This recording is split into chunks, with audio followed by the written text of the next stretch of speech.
solo.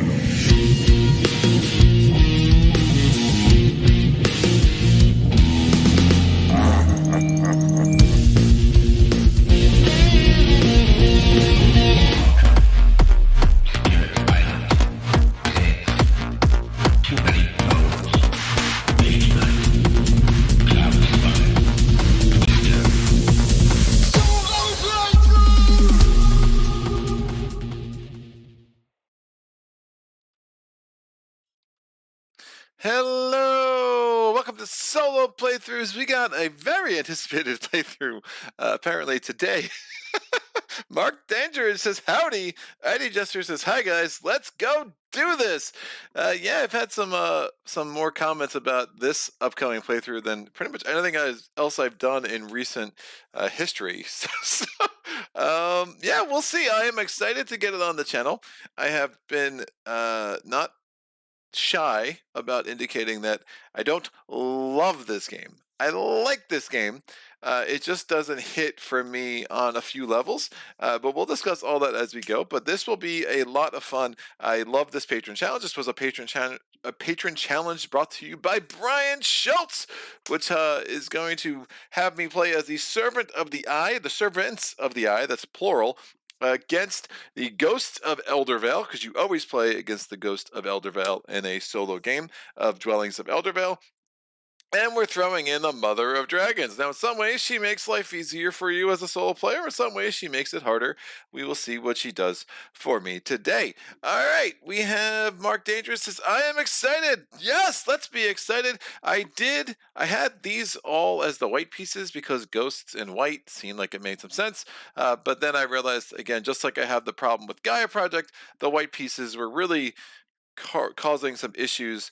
This is a huge game. My camera is way out. It is a little fuzzier than I would like, and I apologize for that, but that's what happens when I go way the heck out. It also accentuates the little bit of fisheyeing I have with my current equipment, but I think we'll get this on camera, and I think it will look sharp enough. But I definitely had to sub this out for the red because the white was causing a lot of issues. So how do we set up for a solo game? So again, I am the Servants of the Eye. We have these little clear beads. We're going to put one on the purple because we know that purple is going to be one of the elements in play. The other three will be all randomly chosen. I have my Servants of the Eye player board. The Servants of the Eye has special abilities for their dragon and for their wizard, which we will talk about, although the wizard special ability is kind of garbage in a true solo game. But I love that dragon ability big time. So we'll have that in play there. We have these extra little purple pieces that are going to start going up the other tracks for the elements that we have in play, assuming I'm doing okay. The ghosts are the red. They're going to start at number 2. We start at number 1. We are not on the glory track. The ghosts are. Remember, we are at a time of peace until I reclaim all my workers the first time. Once I do that, I am now on the glory track and peace is done. No more peace. Time to fight. I'm going to shuffle up the magic cards. One of my things about this game is how the magic cards have, it's just it's not a huge deck, right? This is not like a Arc Nova problem for me or Terraforming Mars where it's like a huge deck of unique cards that are really hard to balance. That said, because this deck does so many things, like you have spells that do a lot of things to help you in battle, or they can help you like really get a jump start in building. You also have quests that you can complete depending on what you are. Some quests are just like, I'm never going to do that. Some are like, I can do that. But then you also have these end game point scores where there can be games like where you're smushing, but your friend has like 5 of these end game point scores. Now you are limited to 7 cards in your hand. So, it is what it is. But I kind of wish there were like separate decks, kind of almost like what, what's that game? Like Champions of Midgard does, where it's like, hey, if you want this kind of card, you have to go here. If you want this kind of card, you have to go here. I think that could make for more intrigue. The fact that all the different kinds of cards are smushed into one deck, I don't think is great. But then it gets us to personal preference. So, it is what it is. Kind of a minor gripe. Most of my gripes about this game are indeed kind of minor. I will say that up front. We have our 5 ruins tiles, so they're going to be out. We have the Mage Tower, the Dungeon, the Portal, the Fortress, and the Mill. We're going to add the 3 purple things to the mix, and then let's figure out what elements that I am playing with. So I'm going to roll a D8. Let me get one of those because we have 7 other possible elements. I rolled a 5, so 1, 2, 3, 4, 5. I skipped over the purple because purple's already in the game. These decks are pre-shuffled. I shuffle when I put it away. It just makes life a lot easier, and you'll see how I store. I'm borrowing my friend's copy of this, and he does not have the super deluxe version with these big minis. We will be using the standees, and they are more than fine. So we're going to get the green things set up. So we're going to take out, I don't like playing out of the tray. My fingers are too fat for that. So I'm going to grab all of these things. So we're going to have the 12 tokens for green, and we're just going to put them in a pile over here next to our resources. Then we're going to take our adventure cards. I'm going to put this card on the bottom. This is going to be for the monster. Here is the monster for green, and then we have the door card on top. Again, all these decks are pre-shuffled based on how I store it. We're going to have to roll a d6 now to get 2 more elements. We could also put one of these over here. 2 more elements. 1, 2, 3, 4. We have light blue. So the Living Storm is going to be in this game. We'll put this on the bottom. We have our monster card. This goes here. This comes out.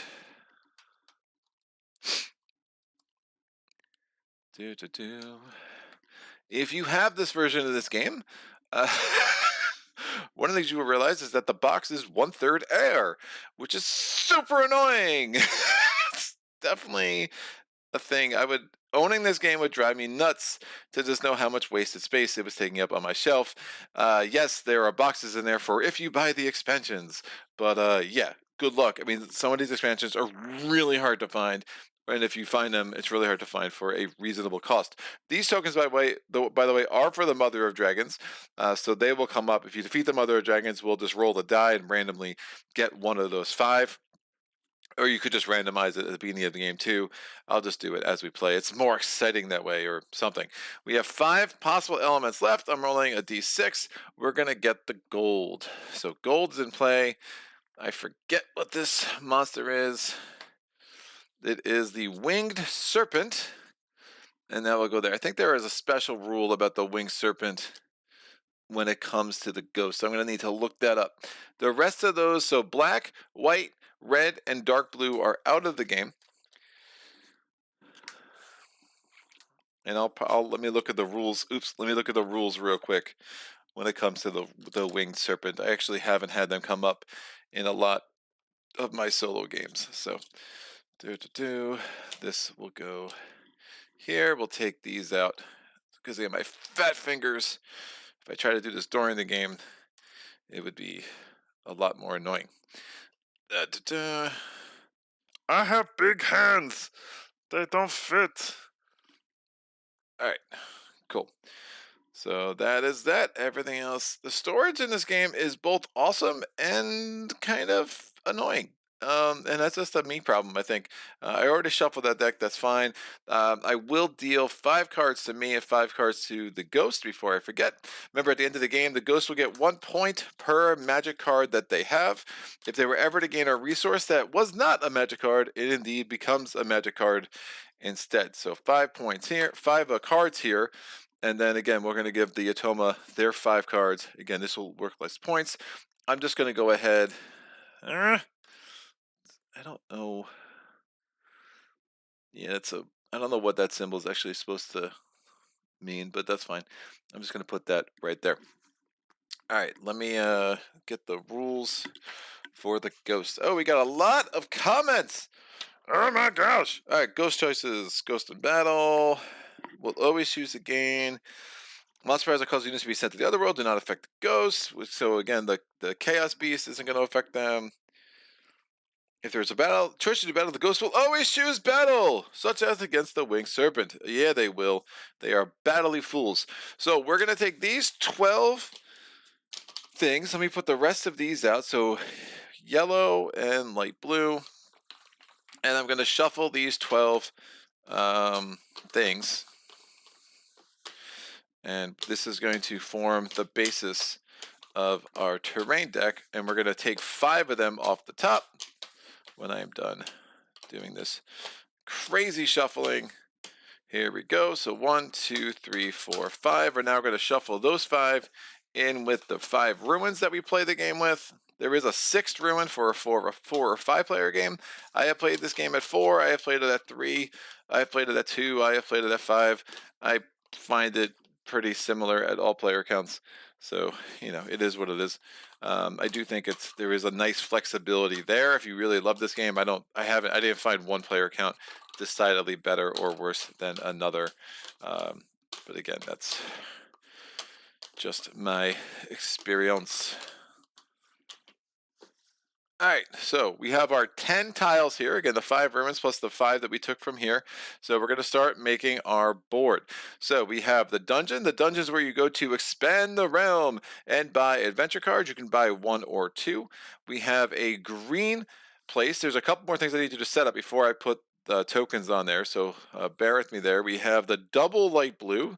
That's going to be a super high priority for us to grab those doubles while we can. We have the mill. We have a single purple, so no monster layers yet. We have a mage tower. We have a monster. So the Chaos Beast is going to be the first monster in the game. We're going to take him over here. I did take him off a standee for the purpose of the video, and he's now going to chill there. So I like that double light blue a lot. The problem is it's not going to be a lot of points. It's only next to 1 ruin. Again, points for dwellings are going to be based on how many other dwellings you're adjacent to at the time you're built, plus how many ruins you're adjacent to. So this would be an 8-point place. That is indeed pretty strong. So we have the fortress, we have a double green, and we have the portal. So only 1 monster tile came out, so we're totally good. If a second monster tile had come out, we would have to replace it with the next thing and then reshuffle this. And now we're going to take the top 3 from here, and we're going to shuffle the Mother of Dragons monster den in there. And that is now our terrain. All right, so that will be good. Let me get the Chaos Beast card, and maybe I'll put this over here, and I could put the terrain deck over here for now. That should work. This is our Ghost of Eldervale little meeple, so we'll deal with that. I do need to randomize how this board comes together for the ghost. So what I'm going to do is, this is 1, 2, 3, 4. Whatever I roll, I'm going to put there. And we're going to kind of fill out this leftmost column on the ghost board. So I rolled a 3, so this is now green. I'm going to roll again. It's a 1, so that's the yellow. The light blue is 1, 2, 3. The purple is 4, 5, 6. That's a 4. And then the light blue is going to come over here. Now I'm going to roll a die for to see if we get a 1, 2, a 3, 4, a 5, or a 6. I got a 1, so a 1, 2. So we're going to take the door, the green door for the ghost, and that's going to start their adventure card deck. They gain cards always face down, but they always move up on the corresponding elements. So the ghosts start at the 2-point track, the 2-point space, the level 1 for the green element track. So that will be good for them. There's really no great place to put this. I'm just going to put this underneath my ugly mug over here. We have the ghost deck. I'm going to shuffle this up. The ghost deck will determine what the AI does. One of my patrons, I think it was it Foke? I think it was Foke. He says that he actually plays with the cards face down because he finds the game a little bit too easy with the cards face up. If I was like a master of this game, I think that makes a lot of sense. There are definitely some ways you can absolutely cheese it. It is integrated into design. I mean, I saw Luke Laurie comment on this on a BGG forum where he wanted you to have to plan around what the ghost potential movements were. But again, it can make the game a bit easy if you really, really know what you're doing. So, you know, it's a thing. But if you wanted to play in blind mode and you wanted to like kind of anticipate what you think the ghost might do, that could be another level of how to play this game for sure. So putting out the ghost card, so the possible movements are the ghost is going to either, if they rolls a 1, 2, or 3, it's going to do what's here. Do the 4 or 5, it's going to do what's here. If it rolls a 6, it's going to do what's here. However, if all the workers are no longer there, if they're already on the board, and it rolled that, then it would just do its regroup. The card would stay because it would not be carrying out that action. So we have a place, a new realm card. We have a reshuffle the ghost deck card, so that's a little silly. That came out pretty early. And then we have a new adventure card. The thing that you're most looking out for when you're putting these cards out is to see if the ghosts are going to build a new dwelling, because if they build a dwelling in a spot that you really want, that could be super bad for you. Now we're going to set up the tokens. So we're going to have, yeah, I didn't get any yellow. I did put the yellow in there, right? Yeah, just making sure. All right, now we're going to set up the tokens. So we're going to put 3 tokens on every spot on the green, the light blue, and the purple. So we put 3 tokens there. We're going to put 3 tokens here. And these go face up. We put 3 tokens here and here. When you go there, you can choose what stack you want to pull from. That's helpful. I do want to get my dragon out pretty early, so that could be good. We're going to put the 3 tokens here. And now we need 2 of the light blues there and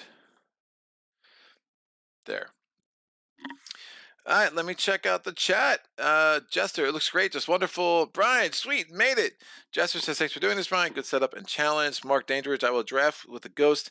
I let the ghost randomly pick from the choices. Interesting. You're welcome. We'll see if Greg thanks me or not. Jester said he did thank you in the beginning, but at the end, probably not. Eric, what's up, sir? Nice new symbol. I like it, dude. Phoenix Knight, this seems mildly intimidating. Jester says, hi, Phoenix Knight. Mark Dangerous, the pre-order is still open for the 3rd printing. You can get most things outside of the US is kind of pricey for shipping. All right, thanks for the heads up, Mark. Sajid, hey, look, another stream I am missing. Do you want me to pay my salary so I could be a full-time viewer? Do you not want to pay my salary? No, I don't want to pay your salary, sorry. This game is not immensely complex, Phoenix, says Sajid. That is accurate. Don't forget the core tiles cannot be placed on the coastline. That is an amazing night joke for somebody who missed it. Sajid says, got a bail, still traveling. We'll check this later. Have fun, peace. Make better choices than Greg. Yeah, please. I need all the help I can get. Mark Dangerous says they call it the Phantom Ghost deck upside down. Oh, is that in the rulebook? Or is that just the BGG thing? Interesting. Mike James, having the ghost dwell in the outside realms is extremely useful, so you gain more points for dwelling in the center realms. Yeah, for sure. Yeah, and I mean, for me, I'm always trying to chase the 2 magic. Yeah, I mean, I would like to end this round having built either here or here. The double green probably makes more sense just because it is it's going to be a lot more points, and then I can get to the double blue later maybe. My starting cards are Swirling Vision. So play it on your turn, discard any number of magic cards from your hand and draw magic cards equal to that amount plus 1. We have an endgame scoring card, so it's a what do they call these? There's the quest cards, the quest cards, the spell cards, and then the vision cards. I think they're vision cards. Someone correct me if I'm wrong. So at the end of your game, this card is worth 4 points if you have summoned all your workers. I assure you I will have done that. Polymorph, play at any player's turn. Choose 1 unit in your ready area. Swap it for 1 of the units in Eldervale. Great Wall. At the end of the game, this card is worth 2 points for each of your dwellings that are adjacent to at least 1 of your dwellings. So a little wall around here would be nice. So I like the fact that we have 2 endgame scoring cards already. And Lightning Bolt, play after battle dice have been rolled. This card counts as if you had rolled an additional die with a value of 2 or 6. It's like 2. It's just a lot better on multiple levels. So I think that's the setup. Am I missing something? Bueller? Anyone? Done? Nope. I think we're good. So let's go ahead and start this puppy right. So that needs scrolls. That needs 3 scrolls. This needs 3 hammers. Not exactly in a place for either. There's a portal here. None of these are double cards. I mean, I could try to work something like that out, if I decide to recruit. And maybe I think I am going to gun for building a dwelling on this green. So, I'm tempted to use a swirling vision because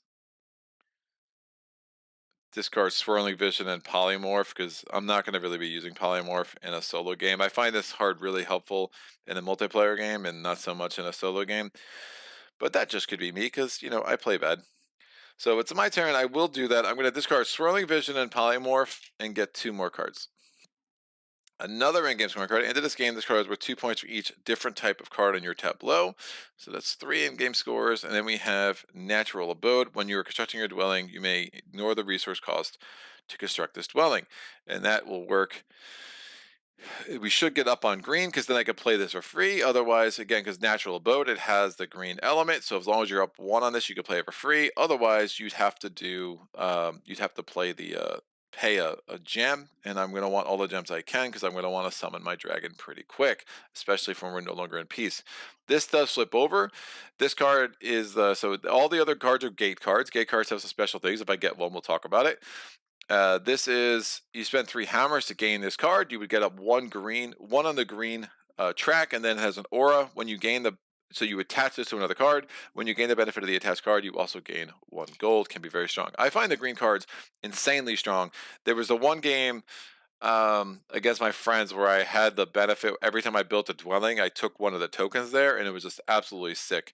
It just really gave me a huge edge in how that game played out. So, oh my god, kids, I don't know what to do. Yeah, I think I want to try to build there, and I can get the second hammer. I get a 3rd hammer up there. So I think I go with hammers. I recruit another worker, and then kind of maybe swing around that way. Should be fun. Should be fun. All right, so we're going to go here. First placement, you have to go into a place where there are no other workers. Obviously not an issue because we are starting the game. Actually, I want to make sure I grab this. I'm going to go here. Let me get this token. I'm going to put that right there. And now we're going to go to the ghost turn. Oh, the Ghosts of Eldervale follow me there because they're haunting me and every step I take. Every step you take. Anyway, and we're going to roll a die. We rolled a 2. So we're going to do this action. The ghosts are going to place a worker up here in the maid's tower. And then when they regroup, they get 2 points for every worker that is, or every one of their figures that is in a ruin, as opposed to 1 worker for every one of their figures that's in the underworld. This dude will not rush because we are still in a time of peace because I have not regrouped yet. They're now going to place a new realm, and then this card gets discarded. That is something I forget to do, so I do that as early as I can so I don't forget it. And we're now replacing a new realm. I can choose where I want to put this. It's a blue realm. I don't really care about this blue realm. It's not that exciting to me. But I still am interested in building a wall, so maybe we'll just put this sucker down here. We're going to get 3 more of these. We'll put it here, even better. And that will go flipped over that way. We replace that card. The next card is going to give them an adventure card. And you saw how I had to place the worker there because the placement, so this ghost is here, the worker gets placed there. If this was on the edge of the map, instead of being placed there, it would be placed, so say we were over here, instead of the worker being placed in air, it would just be placed where the ghost is. That can trigger battles that you might not want, so you do need to be careful about that once you're no longer in a time of peace. Checking the chat. Having the ghost dwell on the outside realm. Wait, Mark Danger says it's a BGG thing, and I just said recommendation for buying. I'm looking at the website now. Monty says, "Hi, it is prophecy. Thank you, sir." What was I saying? I was saying something not prophecy, so who cares? Mark Danger says they created a site just for the pre-order, and Monty says I'm at the magic card. Yep. Jester says, yeah, that is where I am at. Mark Danger says, I wish I could hang out, but I have to go. I will jump back if possible. I will definitely watch when I am free. Have a great day, all. Mark, thank you for stopping by, sir. Have an amazing day. All right, I did roll, the monster die instead of one of the ghost die, so they're gonna play this entire game under the protests. I understand. It is what it is. I'm very sorry for my mistake. Now, I do want to recruit another dude, so I'm going to go to the portal. The ghosts are gonna follow me there because that's what they do, and I'm gonna spend one resource. Now, when you spend resources, everything's a resource. I could spend a magic card as a resource. I could spend any of my resources as a resource if it has that symbol. Sometimes, if say I was trying to summon the dragon, I do need exactly a gem, exactly another gem, and exactly a scroll. Now, I could use gold as a wild for any of those things, but when it just has that symbol, like that resource symbol, I can use anything. So I'm going to spend this one sword because I don't really need swords right now, and it's only going to cost me one resource to get my fourth worker. It will cost me 2 resources to get my fifth worker, and 3 resources to get my sixth. The ghosts are going to go. I ain't afraid of no ghosts. That's right. They rolled number 6, so they're going to go over here. Uh-oh. That doesn't make me super happy. That could definitely run a risk of them snagging that as a dwelling, and I would be upset. They're also going to gain an adventure card. Well, what adventure card are they going to gain? Well, we're going to roll the die. I rolled a 3. They're going to get a yellow adventure card. So they're going to move up 1 on the yellow track. They add this to their deck of adventure cards, and then we're going to flip this over and see what it is. It's 3 scrolls to get the illuminated tome. At the end of the game, you gain 2 points for each treasure token above, so you can get up to 6 points there, but that means you're not using the treasure tokens to get their resources as free actions, and you'll see that. All right, they are not threatening dwellings yet. That is another new adventure card thing. That makes me super happy. All right, we're gonna, oh, they went there. They are gonna grab this, so I forgot about that. And they're gonna put this over here on their sheet. As they gain those, they might gain certain benefits. We will see. That is something else I sometimes forget, so hopefully I do not do that during this live stream. I think resources are everything I want to get.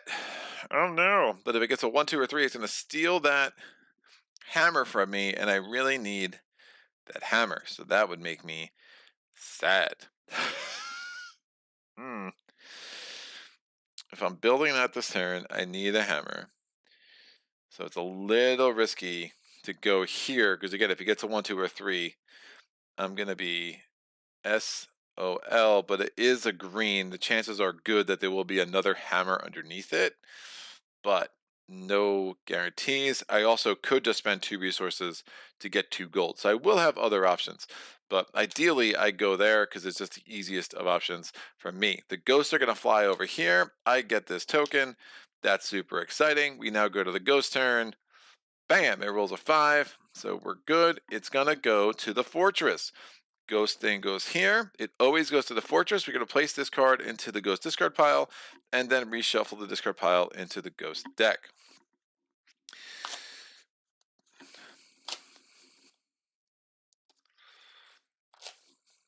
All right, so we shuffle this deck. Something comes off. What is it? It is construct a dwelling. Oh no.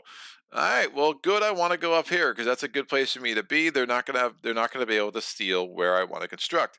So I'm gonna take my last available worker. Nothing else is summoned yet. We're gonna put it up here into this green. We're gonna get this token. The ghosts are gonna follow me there because they're friggin' obsessed. The ghost, and that was indeed a gold token there, so I would have been able to get what I needed the other way, but that's fine. This is better. I rolled a die. They are going to do a 1. With a 1, they would try to place there. They can't. They come back. They just go where the ghost is. They're going to take this thing. That goes there. They gain a magic card. That's a point for them at the end of the game. Magic card deck is over there. And again, we're still in a time of peace, so we don't have to worry about battles. The ghosts ignore all placement restrictions, like the first and stuff like that. They don't have to worry about any of that stuff. And now they're going to get a new adventure card. They rolled a 5. They're going to take the purple card. So they're taking all the door cards from me. This is going to flip over, and they move up 1 on purple. So if I have 3 gems each turn, I may re-roll 1 die. That seems really strong. So, all right. And now we know. So they are definitely moving up 3 different tracks. Having them have a diversity of tracks isn't necessarily a bad thing. It will sometimes actually be something that's very weak for them when it comes to scoring. So, what do I want to do? Well, I have to regroup. I have no more available workers, and let's get this thing right. This is called the Dwellings of Eldervale, so let's make some dwellings, kids. I'm going to take this guy back, and I'm going to put him on my element card. And it's not called an element card. It is called my my starter card. It's my starter card. So I'm going to turn this into a hammer. I'm going to turn this into a hammer. These are free actions. This is the hammer or a gem. I want the hammer. Those two are out of the game. And then I'm going to spend a third hammer to build a dwelling here on top of this dude, who's a little warped because he must have been at the end of the line. But that's fine. We'll put a hat on him nonetheless. Since I have a dwelling built on the double green, I'm going to get 2 in the green element. That makes me happy. And I'm also going to get 2, 4, 6 points because I'm surrounded by 3 ruins. There are no dwellings, so he does get 6 points. Now, we started on the 1. The ghost started on the 2. I go from 1 up to 7. I still have 2 more workers that I can take back in the regrouping process, but I don't have any tableau cards, so I'm really all going to use my starter card. I'm going to gather a potion because I like potions. Everyone should like potions. And I'm going to then take this guy back here. And I am going to go ahead and recruit my dragon. How can I do that? I'm going to turn this in for a gem. I'm going to spend this gem. I'm going to spend this scroll. And that was a very nice, very fortuitous. I had exactly the right things that I wanted. And I summoned my dragon. My dragon has special abilities. All dragons have flight. That means when you place, you can place within 2 away from where you are. You don't have to place adjacent. Normally, again, you saw how I placed all my workers adjacent. But at the dragon, I can place up to 2 away, which can be super, super nice. The other thing that this dragon has is a special ability called tentacles. When you place your dragon, you may move an adjacent unit into the dragon's realm. So normally, you're only starting combat if you land your dragon on top of a worker. Now I can land my dragon, suck a worker in from next door, and start a combat. Now note, the ghost will also always have everyone else that can join if you start a combat, so you want to be careful about that. The second thing to note is that any ghost figures that are in the underworld will also contribute toward combats, and there's a balancing reason for that in the game design that I can see, and I think that's a cool little wrinkle. So you do need to be careful in how you're trying to pull all of that off. The other special ability I have over here is a wizard. The wizard has Chaos Sorcerer. When you recall your wizard, you may use it to activate an opponent's tableau card instead of your own. Again, they don't have tableau cards, so that's not really useful against the ghosts. The dragon rolls 3 dice in combat. The wizard rolls 1, the warrior rolls 2, and the workers only contribute 1. Additionally, every dwelling that's in the location where a battle takes place or an adjacent location also contributes 1 die, which can be pretty awesome. And don't forget, I have this lightning bolt, which is cool. I also have this natural abode. The natural abode, since I am up on green, I can spend this and just build a dwelling without having to spend the costs. So that's really, really helpful. Let's Jester, it's hammer time. Brian Schultz says my favorite potion is a Manhattan on the rocks. Good luck, Greg. A quick stop during lunch. What's up, sir? I dig. Let's make things happen. So you notice since I regrouped, the ghost just kind of stayed there. He was like, I got nowhere to go. Where is everybody? And now we're gonna roll the die and see what they do. We rolled a 3. So they are going to go here. Nope. Now, normally workers can't go where one of your workers already are. Again, the ghosts ignore that crap. They're like, wait. Did I forget to take this off? I think I did. I do that. They have 4. I think we shuffled the third one. So I think I just forgot to remove that card because, again, that's something I do. So they rolled a 3. Now they're constructing a dwelling. That's right. That should be the card up. If someone sees that differently on the replay, let me know. So the ghosts would go here. They can't. Instead, they come back here, and they're immediately constructing a dwelling. They're going to construct the dwelling they would prefer to construct in this order. 1 is where the ghost is. They're going to construct where the ghost is for sure. So this comes in. They're also going to get this. lest I forget. So again, they got 3 greens right away. Since they gained a green thing, and that they're going to gain a green card. So if you gain a card that way, you have to roll. It's random. If you gain a card because you have enough tokens, you gain a card of that element. They're very much specializing in green now. So they're going to move up 1 green because they got that card. They're going to move up another green because they built a dwelling on a green area. Additionally, they're going to get 1, 2, 3, 4 points. So they're going to go from 2 up to 6. This card is going to go away because I actually remembered to remove it this turn. And then this is going to flip over. Right. Pretty sure that's correct because that was their 5th turn. And I'm pretty sure I had a shuffle after just 3.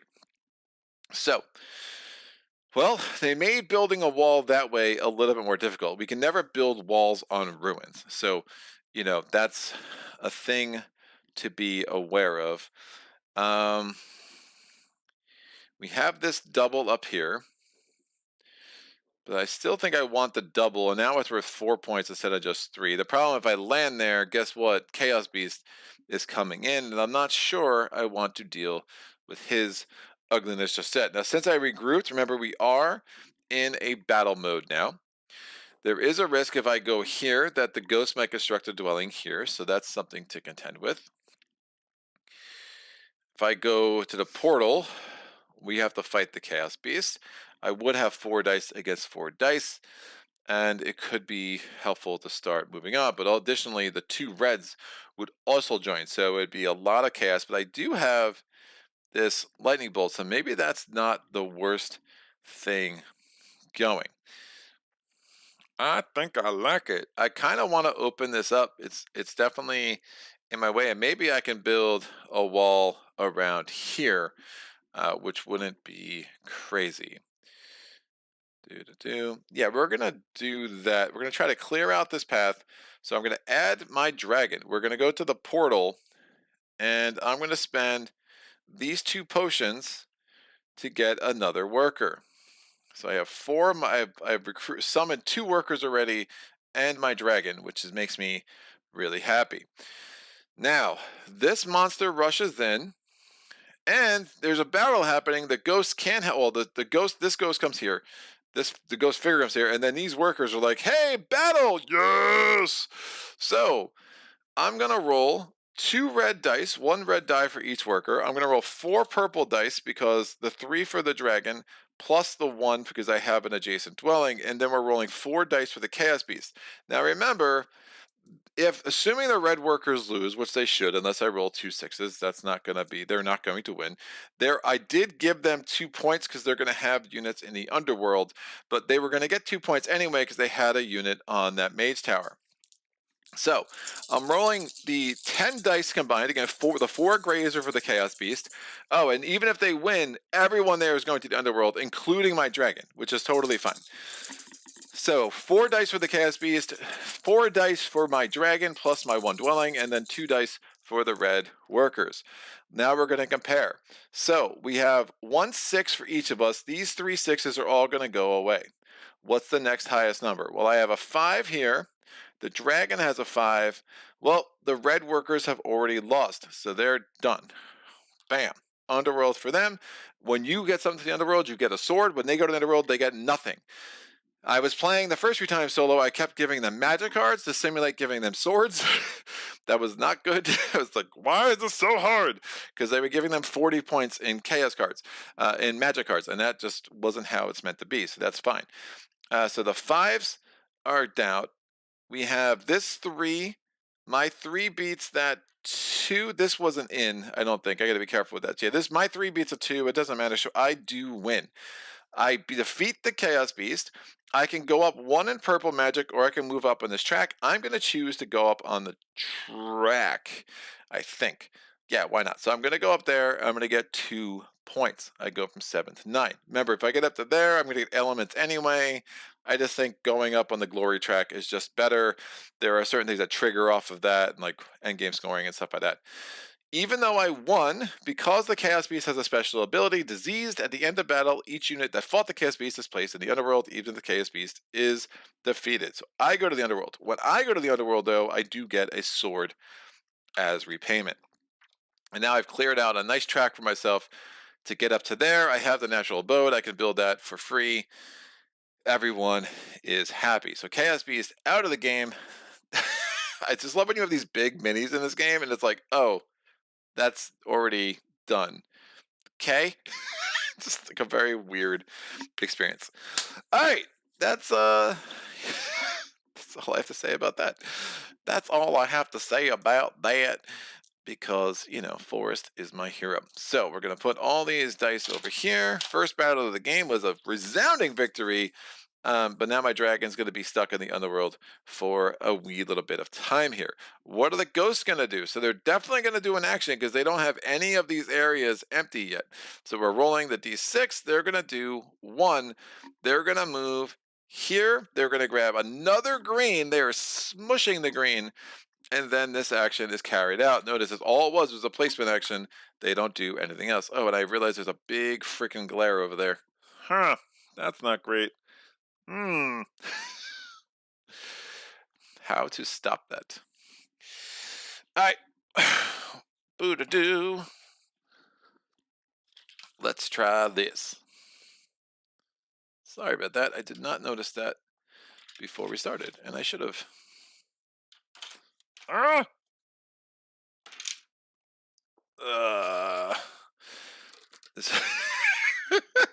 Super smooth. Let me get these resources out of here. This thing away. And let's try this again. This is riveting TV, I know. Is that good? It's better. Woof, it's still bad. Woof, why are you so bad? Wow. I can't think of another game where this happens. It's super weird. Well, it's gonna have to do. I don't think there's any other fix I could do on the fly here. It's definitely better, but yeah, sorry about that. Not ideal. Done. We replace that with another place new realm. Remember, as soon as we place the last thing, that does trigger endgame. Marty, the dice rolling started well. You need to somehow keep Mike Owens away for the rest of the game. Brian Schultz, I have the monster minis with the sound effect basis. Fun to play, but anticlimactic when they leave play so quickly. Yeah, man, I played with the actual monsters at PAX Unplugged in December, and it was cool, but I'm like, wait, that's all they do? All right, I mean, look, and you can dominate the monsters. I have found dominating not a great strategy true solo, or just not something or I guess there's no true solo. It just doesn't really come up. It could just be a faction thing too, because I've been playing so much with the servants lately. But yeah, it's a thing.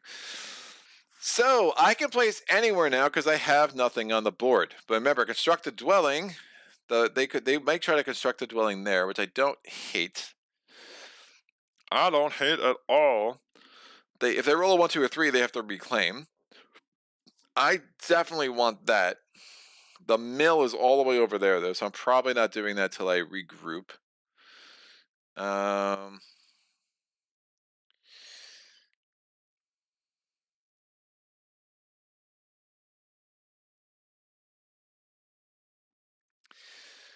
If I go there, they're building there. I want that to leave. I don't like you. I don't like you at all.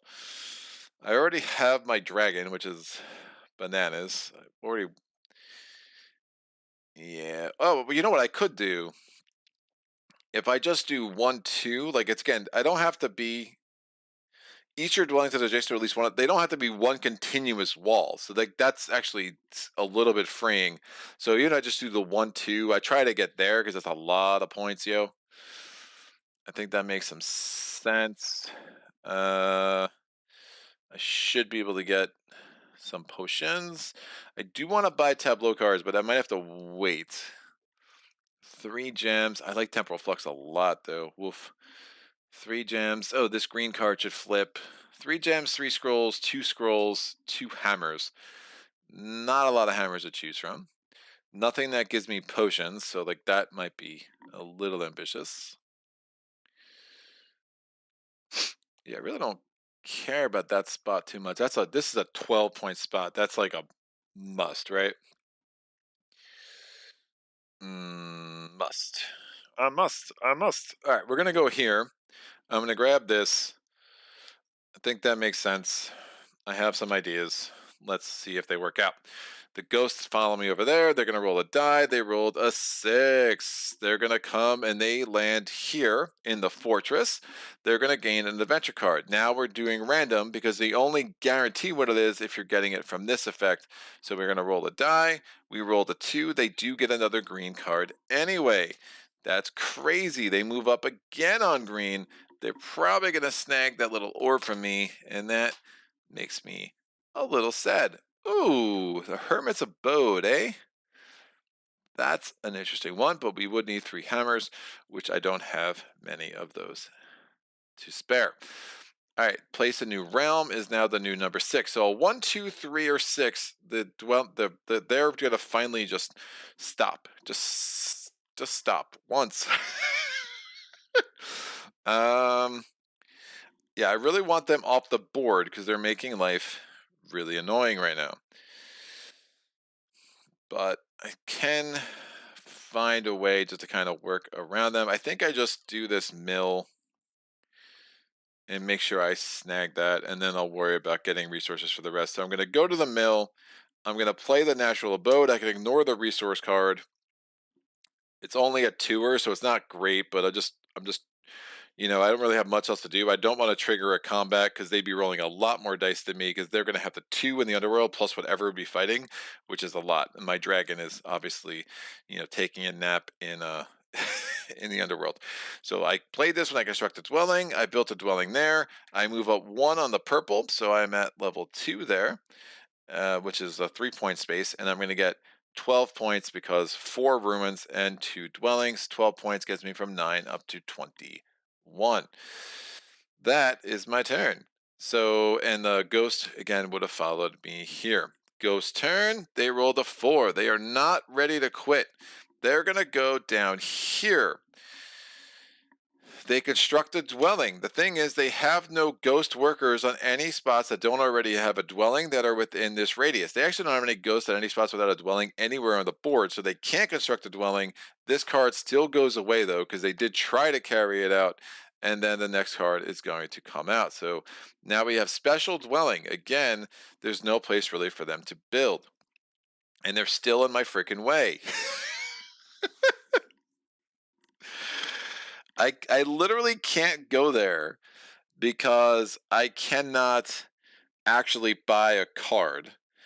I think I regroup for the sole reason of I can't really do much else. And hopefully by the next time I come around, all these suckers are going to be gone. So I'm going to regroup very prematurely. I still have 2 more workers there, but I can't place anywhere. I can't go back there. I guess to get that diamond, get that gem. Oof. That gem, get those 2 gems. I just don't know if it makes sense. I mean, I'm assuming they're going to regroup. If they roll a 4 or 5, that dragon is going to wipe me out. And they're going to get points. So maybe it does make sense to regroup. So again, if a 4 or 5 triggers, I just don't want to be there. I don't want to be there. All right, we're going to do this then. We're going to place... I am going to regroup. I'm going to get a potion. And this guy comes back. When he comes back from the Underearth, he gives me Underworld. He gives me no benefit. All right, the ghost turn. What are they doing? They are regrouping. So all these dudes come back. When they regroup, they're going to get 2 points for every unit of theirs that is in a ruin. They're going to get 1 point for every unit of theirs that is in the Underworld. So that's going to be 8 points for them. The warrior gives them nothing. So 8 points from them. They go from 6 up to 14. These guys come back, and now we're going to redistribute their workers. So when you start the game, there's 1, 2, 3, 4, 5, 6. Since we only have 5 workers left because one of them did turn into a dwelling, we're only going to place them in spots 1 through 5. And then this sucker is going to come out here.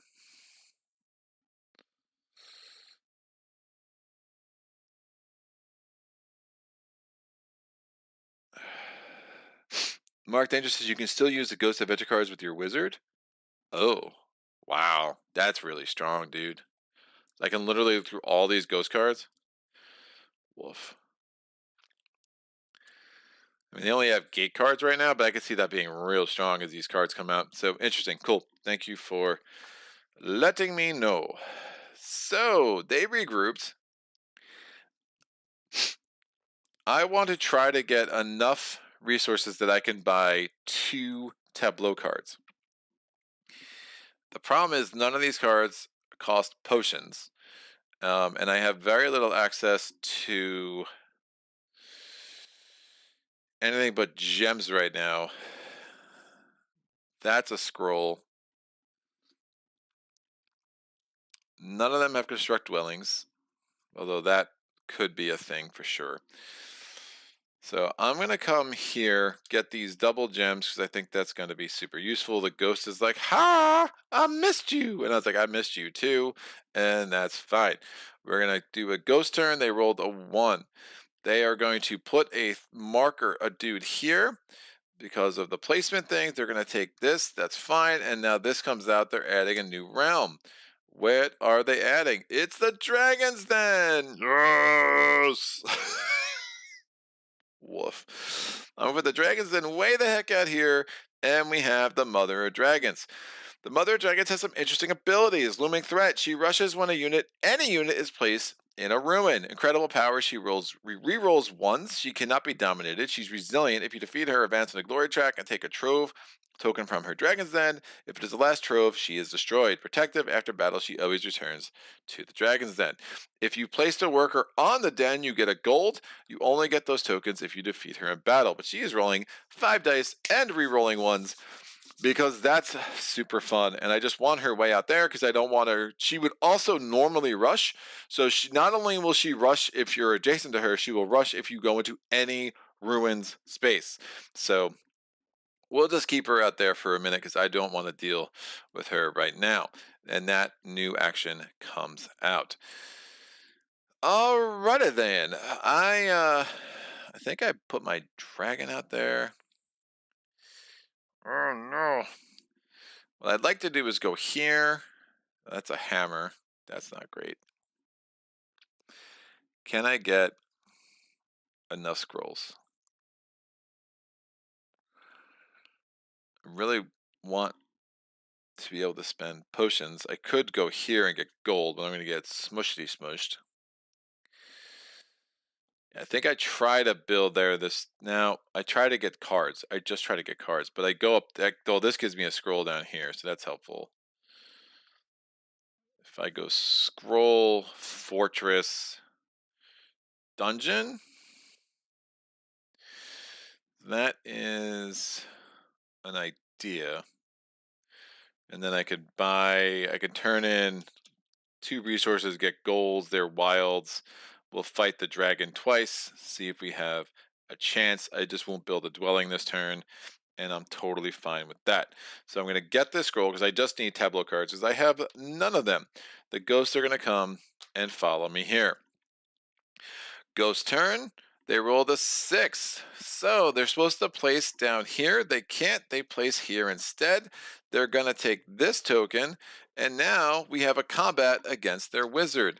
They have no one in the underworld, so that's not a thing. They're going to place a new realm. So we do the action first. I'm putting that card down there before I forget. The new realm is the double purple. I like double purple. And I have potions. I'm going to put this one over here. So I think that will make some sense. Push that up a little bit. Things are going to get a little tight around here. We're going to have to put the last 2 purple stacks on here. Ding and ding, because I want to do some stuff up there. Definitely build one of those dwellings, if not both. All right, now we have a combat. I'd be rolling 2 dice. The ghosts are re-rolling 1 because their wizard only contributes 1 die. Now the weird thing is they roll another 6, they're going to be regrouping right away again. I don't really feel the need to add another die. I mean, maybe sort of. I don't know. Now I'm trying to get 2 Nimbus Gate. I can get number 1 on there. Yeah, I probably don't want to waste this either. Yeah, I'm just going to let this ride. Whoops. I'm going to let this ride here. That's fine. So 2 dice against 1. 3 ones. So pathetic. All right, the 2 ones go away, and my last one wins the day. So this guy goes here. I go up another on a glory track. I can get a resource of my choice. Oh, that's nice. I didn't even think about that benefit. I will take a gold. So you can take a gold, you can take a magic card. My voice is cracking because puberty's a bitch. I'm gonna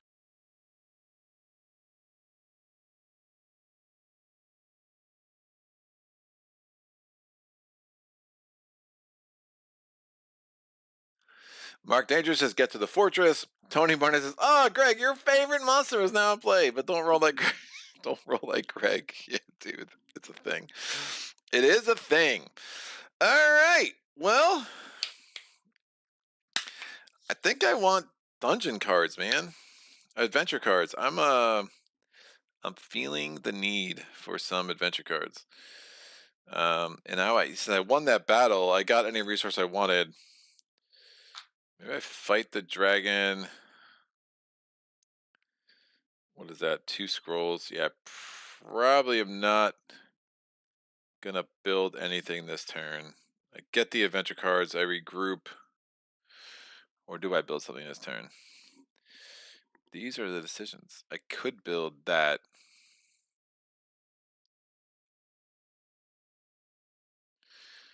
Problem is I'm a little limited in movement because getting over there I'd have to use my dragon to go there, which is a pretty lame place to be. And I think I do want to fight this mother of dragons while I have this lightning bolt. So be 4 dice to 5. I get the lightning bolt. Use that gold. Can we roll 1 die a turn? That's super sick. Yeah, I dig this. So I'm going to go here to the dungeon. I'm expanding to the realm, kids. It is a gold. The first gold is in the house. I'm going to put this down here. By the way, this ghost is going to come join me because he missed me. He got a little separation anxiety. It happens. I understand. We're going to put these out here. And now I'm going to spend 3 gems. So I'm getting rid of these tokens. That's 2 gems. That's 1. That's a gem or a potion. Obviously using it for a gem. We're going to get this card.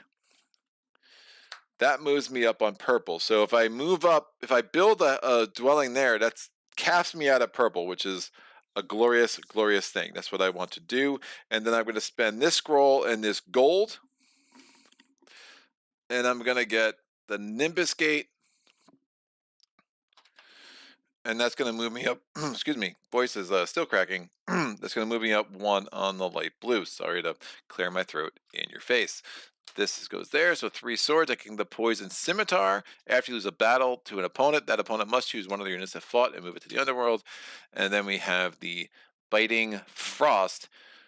That's cool. It's a point or a sword when you regroup, and you can actually slot tokens on there to make that even better. This goes back here. This goes here. I am rolling. So this guy now rushes me. Hello, Mother of Dragons. I am rolling 3 dice because of my dragon, plus 1 die because I have an adjacent dwelling. I'm rolling against 5 dice. Remember, I can add a 6. We'll see if I want to try to do that. So 5 dice.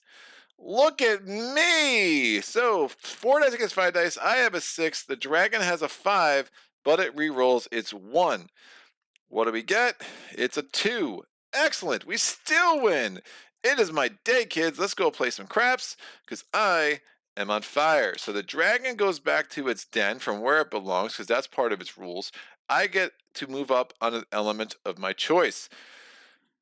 Oh, the choices, kids. I'm going to move up on green. What haven't I started? I haven't started gold yet. Yeah, well, that's a thing. I'm going to move up on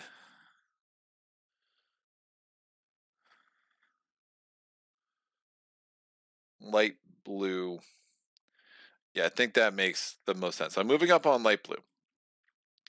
I also get one of these tokens. I'm going to roll a d5. I rolled a 1, so we're going to take the first one over here. It gives me a resource of all 4 types. So I get a scroll. Come on, scroll. I get a potion, so all 4 types except a sword. I get a hammer. That's a really nice card. And I get a Gemmo. That is super cool. I have ideas. This Nimbus Gate can be really helpful. Trying to think how I want to do this, and do I want to try to build? I think I do. I could just build down here. It's not totally ideal, but I do think I want to build this round, and we have this last dude here, so this could be good. The ghosts are gonna go. Oh, I should have replaced this. It is the undead monster. Interesting. I rolled a 4. Special dwelling. So they're going to go to the mill. That's where they are. They're going to choose any ghost, any realm that has a ghost worker that doesn't have a dwelling. They can build there. It doesn't apply, so that goes away. But now, oh, that's going to build a dwelling maybe. But now, remember, this guy rushes in. All the other ghost workers will rush in. I could rush in if I wanted to. That seems like a mistake. The ghosts are rolling 3. And the dragon's rolling 5. The ghosts are rolling 3 because they have 1, 2 plus the 1 in the underworld. Let's see what happens. Booyah! The dragon smushed them with 2 6s. It rerolls once, doesn't even need to. These guys both go there. The dragon goes back to the dragon den. Fantastic. I'm gonna go into this gold realm. They might construct a dwelling there, but I'm not really that upset if they do. I'm more trying to set up something else. So I'm going to go here. We're going to take this token, and now I'm actually going to slot this token on the Nimbus Gate. Now the Nimbus Gate is the initial thing for the light blue, and what this is as long as I'm highest on light blue, I can get this benefit when I regroup, when I put a worker of any type on this card. So that could be super, super helpful. The ghost is coming down here. He's like, hi, and I'm like, hi, and that's about it. And then we're going to move on. The ghosts are going to roll. They rolled a 3. They're supposed to place their worker here. They can't. It backs up to me. This comes out of the game. We move, or goes to the discard pile, and that comes out, and now we have to have a battle. Remember, the ghosts are rolling 4 because they have 3 units here, so 4 dice against my 1 die, 2 die because I have a dwelling. I could bring my other workers in. I don't want to do that. That seems like a bad idea. So 4 to 2, and I remember I can reroll 1 die because of temporal flux. I can do that each turn. What a cool card that is. Well, I'm gonna reroll 1. Is this my turn or their turn? Each turn. Can I do that even on their turn? I assume so. Why not? Is it a 6? No, I lose the battle. This guy goes here. I get a sword. And the ghosts move up on that. They get 2 points for doing that. Fantastic. All right. Checking the chat. Tony's last comment. Thank you very much. And we're going to move on. So I'm going to regroup. So that I regroup, the ghosts are going to stay down here. I did forget to give this guy his yellow, as I am prone to do. Please watch me on that. I think I have remembered ultimately every time, but there's a chance I forgot once. We're going to take the dragon. We're going to put the dragon on the Nimbus Gate. That's going to give me a potion. That's going to give me, because I am highest on the light blue, this gives me a potion. It gives me a gem, and it gives me a scroll. Scroll, potion, scroll, gem, potion. This guy is going to come back, and he is going to go onto the dwelling portion. So I'm going to spend 2 scrolls I have, and we're going to put a hat on this guy over here. So this guy here, remember, he's part of a wall, which is helpful for points for me. I'm going to move up another 1 in the light blue, and I'm going to get 1, 2, only 4 points for that. So that gets me from 21 up to 25. I have no one else I can reclaim because this guy turned into a house, and this guy's in the underworld, so he'll just come back to my board. I do need to summon my last worker, and I still need to summon, I'd like to summon Maybe I'll summon my wizard, and maybe I will summon my warrior. Warrior could make a lot of sense. I also have not used the tentacles thing for the dragon yet, but you know, that's fine. I think we've been doing okay. Mother Dragon's card I'm going to put up here, and then I'm going to try to set my tableau a little bit cleaner down there. Ghosts are going to go. They rolled a 3. They're going to go onto the dungeon. Remember, this guy's going to rush again. They're going to grab an adventure card. What adventure card is going to be random? They rolled a 5. They're going to get a purple adventure card. So they take this. They move up 1 on the purple. They were at the first level. They're now at the second. This comes out. And now the Mother of Dragons is going to rush them. This is going to be a pretty fair battle because it's 5 dice for the dragon and it's 1, 2, 3, 4, 5 dice for the ghosts. Remember, all their Underworld dudes contribute to the battle. Bam! And he wants to re-roll. No, not for the dragon. There's 1 roll here, and the dragon rolled 3 6s, so that's a lot. This guy loses. He goes wee all the way home. The dragon goes back to its den. Excellent. They have a ton of workers in the Underworld. It's been a rough day for them. I have a ton of potions. So I think building there is going to be strong. We still have a number of hexes left to place. Construct dwelling, that could be safe. Undead monster is interesting, although that's not going to trigger because they'd have to regroup first. So this flips over. 2 potions, so you can put the dragon there. So the dragon has to go there if you're going to take that action, and you could have up to 2 treasure tiles on it, so you can really soup it up to make it something really cool. I would need another hammer to get out my friend the warrior, but we'll see. I do want to build again. I also need to get this last worker out. I mean, I could just try to blitz the worker, splits the dwelling portion of this. I'm going to get this magic card. Still have a lightning bolt. If I get 1 card of each color type, so if I get the light blue, nope. If I get the yellow, which is 3 scrolls, and I get the green, which is 3 hammers, this convergence would be worth 8 points as a prophecy card.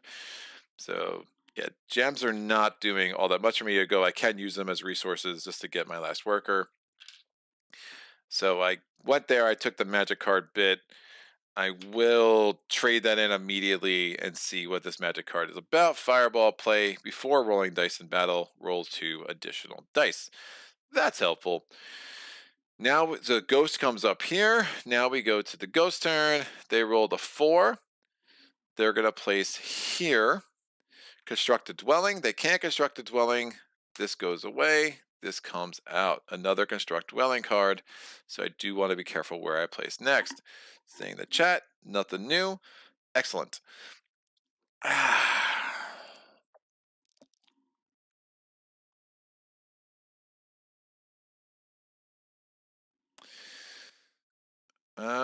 Wow, they have so many things in the Underworld. I do not want to fight them right now. I probably want to build a mill. I can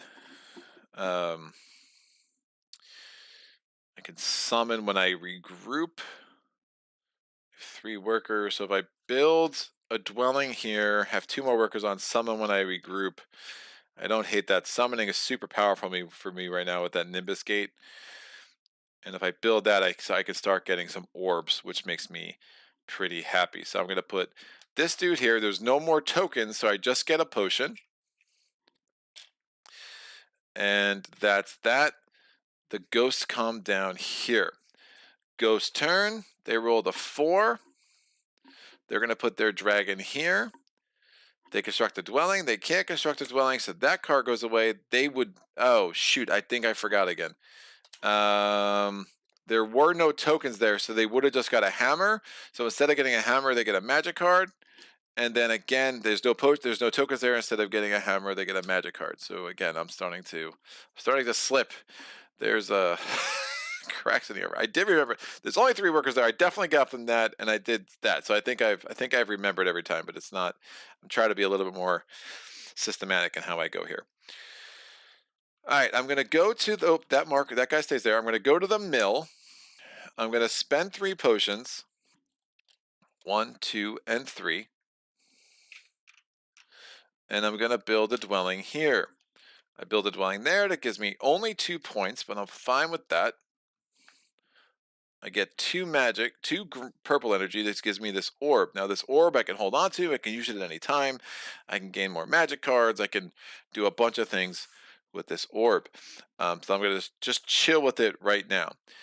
Since I went to the mill, the ghost also goes there, and then the dragon rushes me. I'm going to have this dragon join, because it's a dragon and he wants to join. So 5 dice for the mother of dragons, and I'm rolling 3, 4, 5 dice myself. Remember, I still have the firebolt. I can add 2. I don't feel like doing that. There are no ghost workers nearby, so we're not messing with them. Fireball, I could add 2 extra dice, but that doesn't make any sense right now. The lightning bolt, I can add an extra 6 if it would make a difference, but we'll see. I would like to win this battle, but I get to re-roll 1 because I still have temporal flux as well. Bam. So 6, 6, 5, 4. That's a problem. I can get 6, 6, 5, 3, which means I would still lose. So both of those guys go away. I get 2 swords. Not the ideal situation for me, and the dragon just goes back to its den, feeling pretty proud about what it's done. That's fine, which means I'm not going to be able to do the portal like I wanted to get this last worker out, but I'll have ways around that. And I have a ton of swords, so I probably should start playing them. So, done. Dragon feels all proud of itself. Yeah, you go back there, and now we go to the ghost turn. The ghost rolled a 6. They can't do anything. That card stays because they're not carrying it out, and they're going to regroup. They've only built 1 dwelling, so we're still going to count the number of workers. 1, 2, 3, 4, and 5, and their dragon goes here. My turn. I need to regroup. I can't activate my cards. Having the this is worth it. I'm going to spend this orb. I'm going to put it up here and get 2 magic cards, and hopefully I get one that lets me activate the guys as they come back. Fairy Charm, play when a battle will be triggered. No battle is triggered. And Miracle, play after you roll your dice for any reason. You may flip any one of those dice to its opposite face. Oh, that could have been helpful. But I don't think I had a 1 anyway, because I can kind of combo Lightning Bolt and Miracle, but I'm not up at all on the gold. At this point, I think I'm just going to let the gold go and not really try. So I was looking for the potion that allowed you to activate things even when you're coming back from the Underworld. That didn't happen, so I just get those guys back. This is what it is. So I basically got their reward ahead of time, and I got the swords because they came in from the Underworld. Oh, I have to give them points. Shoot. They had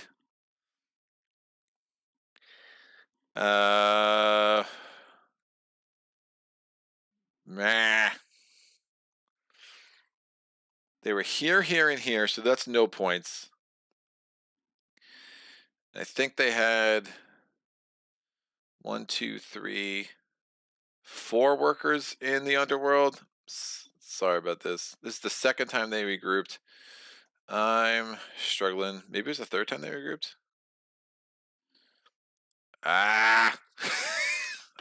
There's some reason this game, I'm not finding the rhythm very intuitive, and that's just a weird thing for me. I'm because it's not that complicated, so I should be doing a better job with this than I am. I'm pretty sure I did not give them points the last time they regrouped either. So if someone could tell me how many points I owe the ghost, that'd be amazing. But it's gonna be this time around. I'm pretty sure they had 4 in the thing, and I don't remember the second time they regrouped early because they kept rolling 6s. This time they regrouped late. I'm pretty sure they had 4 units in there, so I think I'm going to give them 4 points. And the time before that, it was pretty early. I don't know how many points I owe them. Remember, the dragon's been on the board for a minute, So it really, there probably weren't any ghosts on the ruin tiles. The question is, were there any ghosts in the Underworld the time before that? I'll give them 2 more points. I gave them 6 points for the last 2 regroups, but someone can tell me if that's wrong. Whoo! Brian says, have to get back to work, unfortunately. Thanks for taking on the challenge, Greg. Good luck, and we'll catch the rest later. Absolutely. Yeah, I'm sorry. I'm super frustrated with myself for doing silly things like that. Yeah, regrouping would have been nice. I definitely need more scrolls if I'm trying to build there. Um,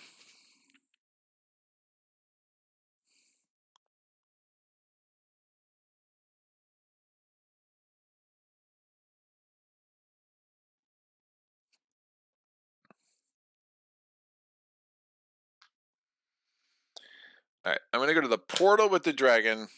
I'm going to spend 3 swords as 3 random resources.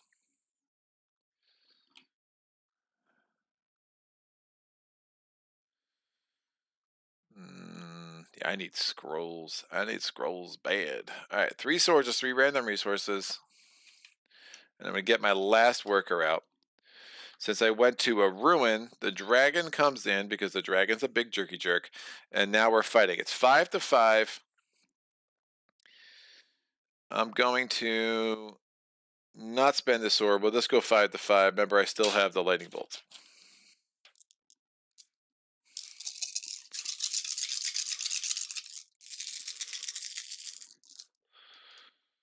All right, I have 2 6s, so apparently I won this time. It is 5 to 5 because of 3 because of the dragon and 2 because of the 2 dwellings nearby.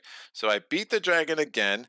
I go up on here. I get another orb. I could take the orb or 2 points. I will take the orb instead. These go back, and these come back in my tray. All right, we're going to take one of those 4 things. I'm rolling a d6. I got a 3, so we're taking the third one. I can move up on any element I want. Well, that's exciting. I'll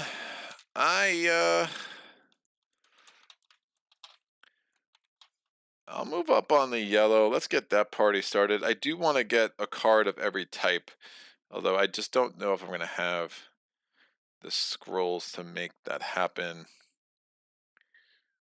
I think I do want to. I want to smush this dragon is what I want to do. When I build there, I'm going to get to the top of that. I'll go up on yellow just for kicks. We'll see if that's a good decision or not. So the dragon was defeated twice. The third time the dragon is defeated, game over. The ghost would have come over to join me there because it missed me. And now we go to the ghost turn. The ghost is going to move here. It's going to get this token. It's going to gain a magic card because of that. Look at me remembering everything this turn on the first try. And now it's going to...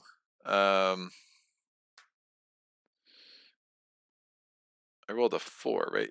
Yeah, I had a roll 4. That was weird. And now it's going to place a new realm. So we're going to go to the top of this. It's going to be the blue monster. Blue monster comes into play. The living spirit. Living spirit can be super interesting. We'll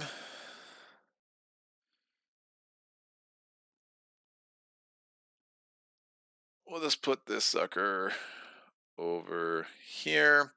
Living spirit's only the second monster in the game from the elemental monsters. We put 2 tokens on top of this. Sorry, Death of the Living Spirit. The Living Storm. The Living Storm, when a battle with the Living Storm is triggered, all adjacent units must join the battle. Lightning bolt spells may not be used in a battle with the Living Storm. Now, you could still use a Fireball spell, but just not a Lightning Bolt spell. So that dude is over there. My turn. I like the idea of smushing some more battles, getting some more elemental gains here. I mean, I could just keep moving my dragon around. You know, trying to get up there. That's a gold, which is good. I mean, gold. Gold.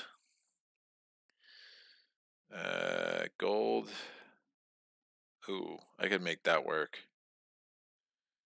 Yeah, I can reclaim. I can build another dwelling. All right, that's what I want to do. None of these are build a dwelling. Checking the chat, nothing new. So I go here. I'm going to gain this.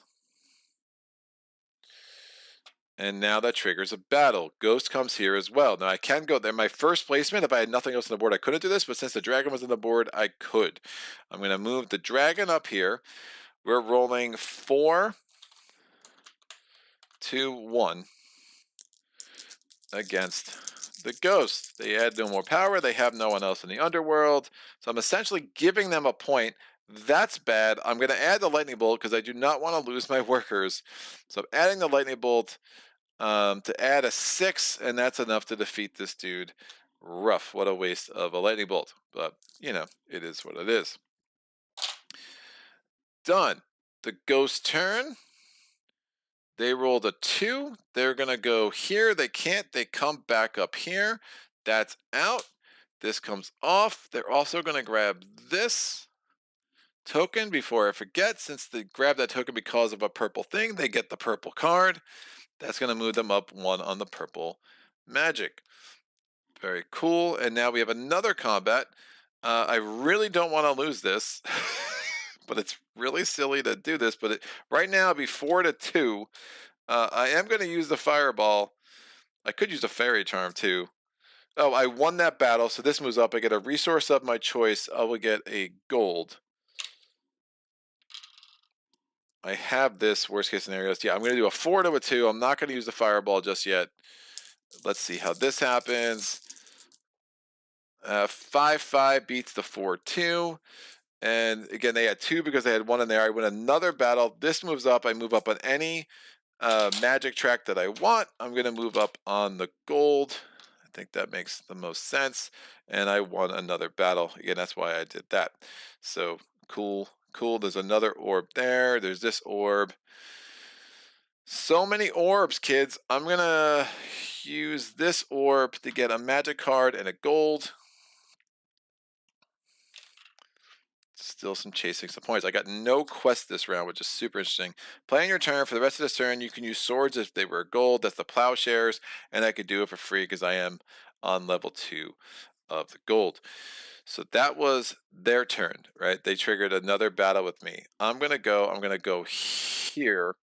I'm gonna grab, that's bad. If they roll a 1, 2, or a 3, they are gonna steal that dwelling spot from me. And that is what we call unacceptable.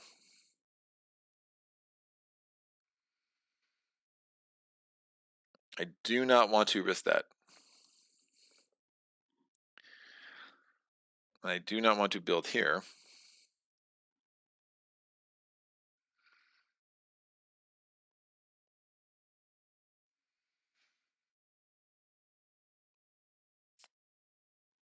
I could try to kill the dragon again, which I think makes the most sense.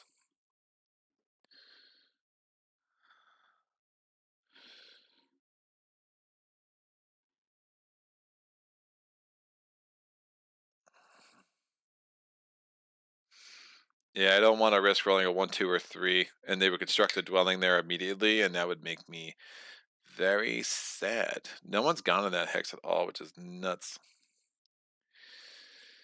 Which is nuts. I got an idea. I have ideas. So I'm going to put this dude here. I'm going to discard Fireball because I'm rolling enough things anyway. And I'm going to discard Fairy Charm because I'm pretty much all about the battles. This guy comes here. I'm going to have this guy join.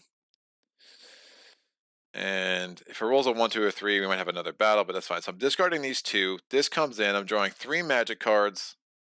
And I have to discard 1, but I want 7 anyway. I'm really just trying to get points. Legendary, end of the game. This card is worth 3 points for each card in your tableau with a cost of 4 or more resources. That's not happening.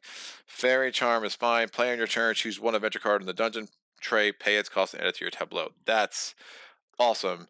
Once I get to level 3 there, which I am very much hoping to do. Oh, that's the white magic, not the gold magic. So I would need to spend 2 scrolls for that. That's also probably not happening, but I'm definitely not doing this. The Mother of Dragons is in. We're having a battle. It's 6 dice because I have those 6 there. There are no workers for the ghost to add to this, so it's 6 versus a 5. Let's see if I can make this dragon go away once and for all. And 6, 6. They would beat me with a 5. I'm going to spend this potion, Miracle. I'm only on level 2, so I have to spend the 2 gems, which is fine. So I can play that after you. Oh, I get 1 reroll, so I'll reroll this 5. Or this 1. I had 2 1s, and then I can flip any one of my dice to its opposite face. That actually wins. So we got there with the potion. We killed the magic dragon once and for all. The mother of dragons once and for all. They come out of the game. I move up on this. I get another orb, which I will absolutely take. I'll just put it over here for the 3 points. No, I might need scrolls because I want scrolls to get me more. I'm going to go there and get 2 scrolls instead of the points because I want to get tableau cards. And I get 1 more of these things over here. I rolled a 4. I'll take the middle one. That's 3 points. 1, 2, and 3. Done. Mother of Dragons, thanks for playing. You were a joy. So you can see how the ghosts, if they start battling when they have a bunch of dudes in the underworld, they can really, get some very, very strong effects. But it was not meant to be for them today. It is their turn, however. They rolled a 5. They're going to go here. They're going to get a magic card because there are no more tokens there. And then they're going to get a random adventure card. They rolled a 3. They're going to get a gold one. That goes here. They move up 1 of the gold to tie me. And then this flips over. I should also flip over this. Oh, of course, now it's gems. I just spent my gems, you jerk. That's when you place a unit in a chaos realm, gain a potion. All right, seeing nothing in the chat, I do have to regroup. Don't think I want to build you. I do want to get a bunch more potions, and especially the green and the blue. I do have the golds to help with that. Great. So I'm going to come here. We're going to get a potion, a scroll. Man, I got those scrolls for no reason because now it became gems. It's amazing. Potion, a scroll. I needed the scroll for that, so that's fine. Potion, a scroll, and a gem. I'm going to bring this guy back and get a potion. Yeah, I don't think I'm recruiting anybody else right now, although maybe the wizard makes some sense. No. And I'm going to recruit. I'll come back with this one.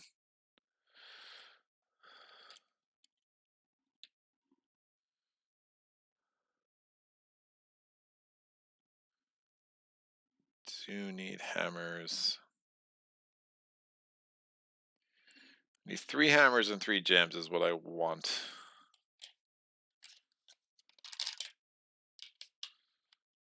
I have 3 money.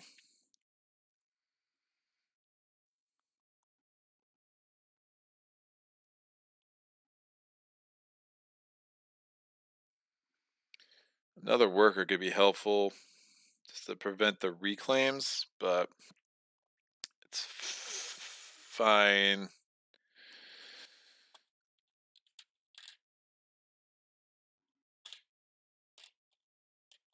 Yeah, I just don't want to spend the resources, so I'm just not going to get anything with that one.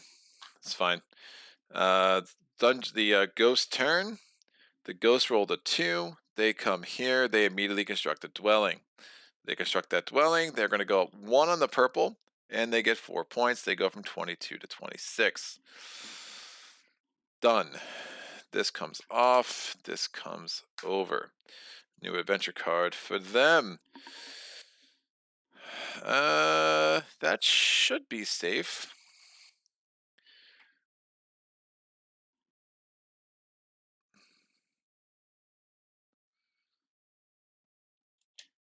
Yeah, we'll do that. So I'm going to go here. I'm going to get this one because I don't need the potions. I need the scrolls.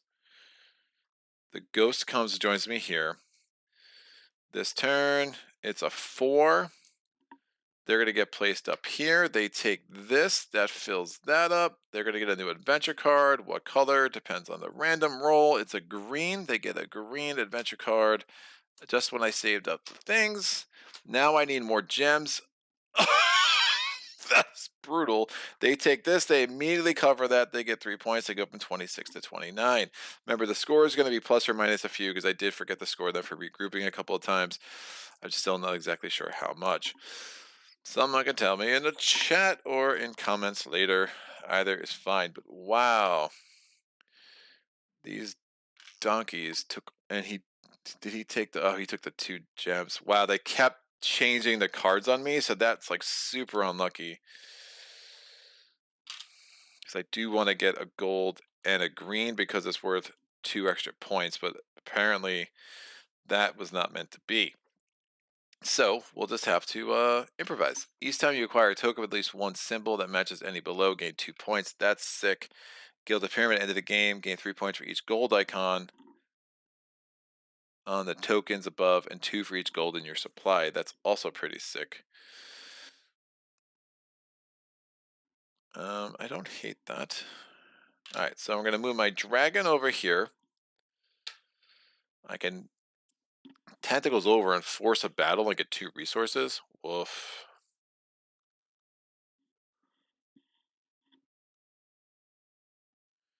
It would be 3, 4, 5 against 1, 2, 3, 4. I don't think that's worth the risk. So I'm going to add a thing. The ghost comes, joins me. It is a double gold. We'll just put that up there. Oh, shoot.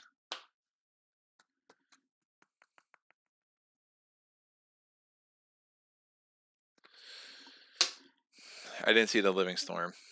Ah.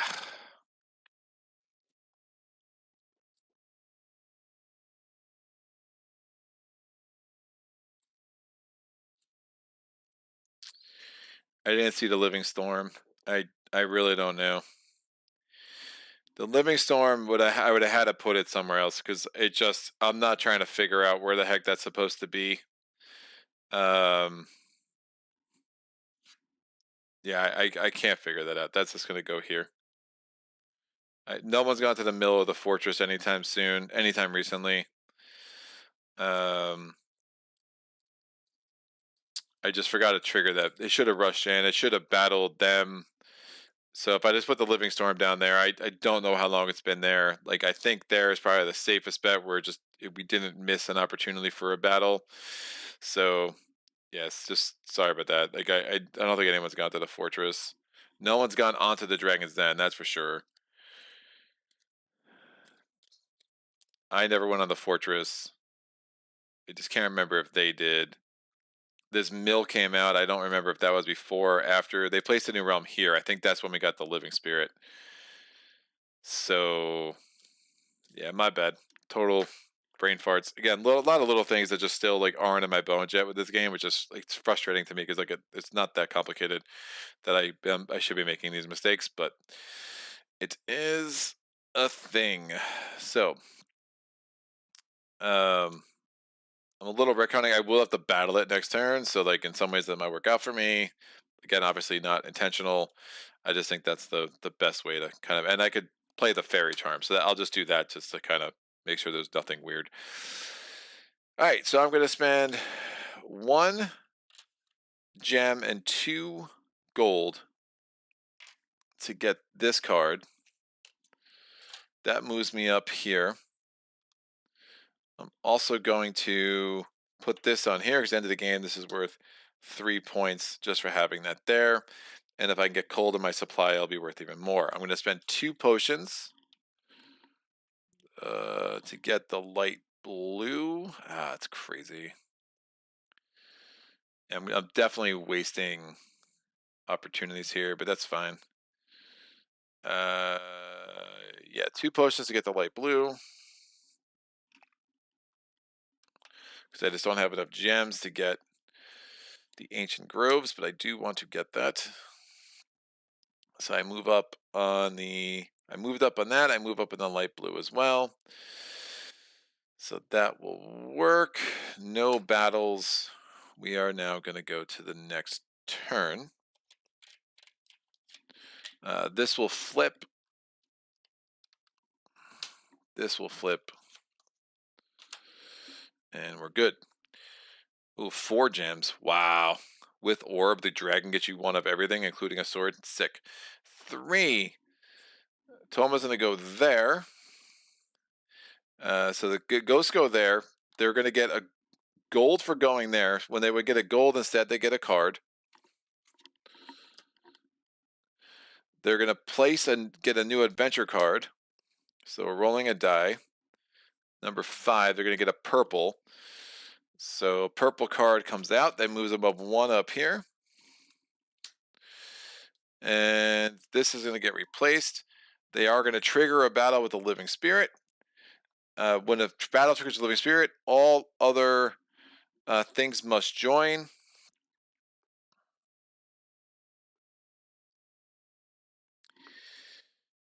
I could prevent that. When a living spirit, all adjacent magicians must join the battle. I can fairy charm that and prevent that, which I will.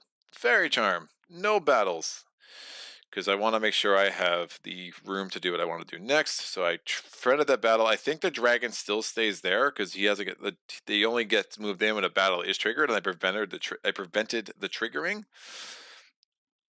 The plowshares could be helpful. That's going to cost a thing.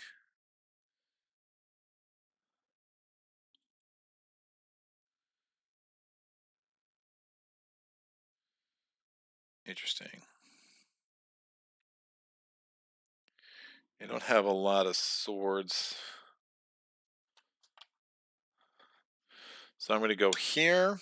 We're going to do the mill action. I'm going to spend 3 scrolls. 1, 2, and 3. We're going to build a dwelling here.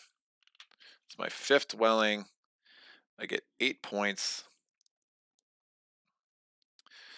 I'm making a lot of annoying mistakes, and it doesn't make me happy. I move up 2 on this. I get this. I'm going to spend that to get 3 swords, because that will help with plowshares.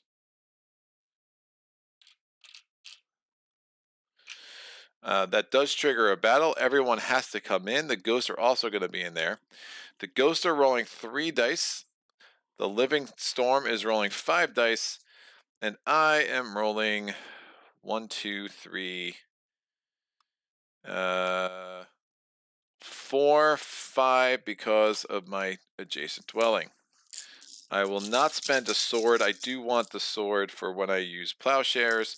I think that will be super helpful. We're rolling a bunch of dice. Let's see what happens, kids. 5, 5, 4 is my best 3. Oh, the ghost won. Look at that. So they defeated the living storm. They always take the element if they can. So they're going to take that element. They don't go up on the battle track instead. The living storm is absolutely toast. My guys go away. I get 2 more swords, which again isn't necessarily terrible. And because of plowshares. And the ghosts got their thing. He's out, and I got my swords, so we are good to go. That is fine. I'm going to regroup. I get no benefit from regrouping, which is a little unfortunate. The ghosts are going to go again. Oh, the ghosts should have gone after me because I triggered that battle. So the ghosts should have gone. They're going to regroup. So they get 2 points for regrouping, and they had 2 guys in the Underworld. So I remembered that this time. 1, 2, 3, and 4. And they only have 4 workers now because they built 2 dwellings. They regrouped. I regrouped. Now it's their turn again. 3. They're supposed to go here. They place a new realm. There's only 3 left in this pile. This can come off. They're going to put this out. That makes sense. It's the green monster now. Green monster is the ancient something or other. The ancient Treant. And he'll go right there. Do I want him there? Probably not.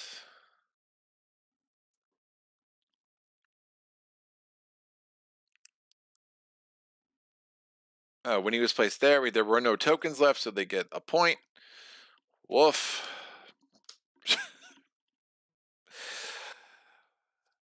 I'm getting frustrated with myself.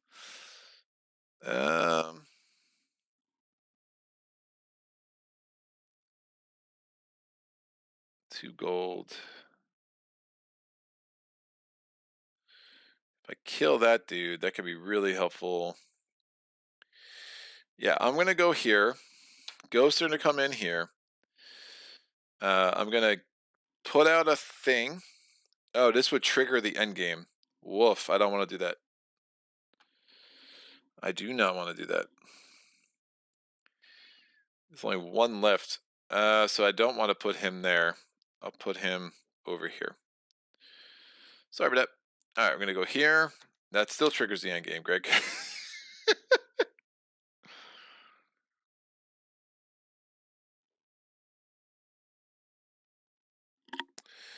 Chat. Coming in late. How's it getting going? Happy spending too much money on Elder Scrolls Day to y'all. Already got that all gameplay pledge this morning. Left out loud. Too bad for Greg. I'm here, Marty. You can reroll a dice for something. Oh yeah, I could have re-rolled a die. Right, I had the temporal flux. I could have rolled a die. I think I still would have lost. Oh, it's a 6. I probably would have won that. I forgot. I'm really struggling with these rules, guys. I'm sorry. It's not great. Not great. So I'm gonna go. Oh, my dragon's not there. I'm gonna go here with this 1 worker. We're gonna get this. I think I have a plan that will make sense and be a very strong end. This goes here. All right, ghost turn. They rolled a 3. They're gonna go on the fortress, which puts them here. They're gonna place this card in the deck and reshuffle. That came up late. Yeah, I should. It's funny. I definitely should have re-rolled that. So Marty's saying when I did that combat against the living spirit and the ghosts, I should have re-rolled the die.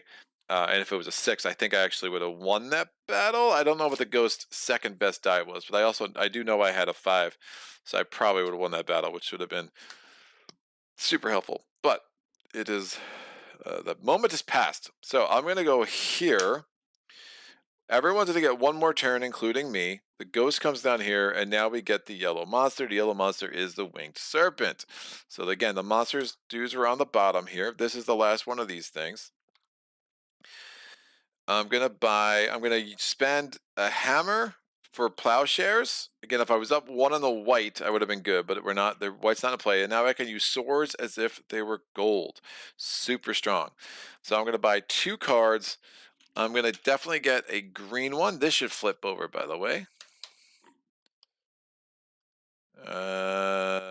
Yeah, I'm going to get a green one. I'm only there on green. Woof. So that's going to be 1 diamond, 1 gem, which I have, and 2 swords, because I can use swords as if they were gold. And we get this. That's 1 up on green. Each time I acquire a token with a symbol that matches the symbol below, I get 2 points. That could be super strong. I still have 4 more swords. I'm not going to have a lot to regroup. I'm just basically chasing points now. I'm going to spend 3 swords to get this. And that is fine. I can't move up any more purple, so we are totally stuck. But I have 1 of every color, which will be helpful for Exodus. Ghost turn. This is their last turn of the game. They rolled a 4. They're going to go into the dungeon. Oh, the joys. So they're going to get a new adventure card.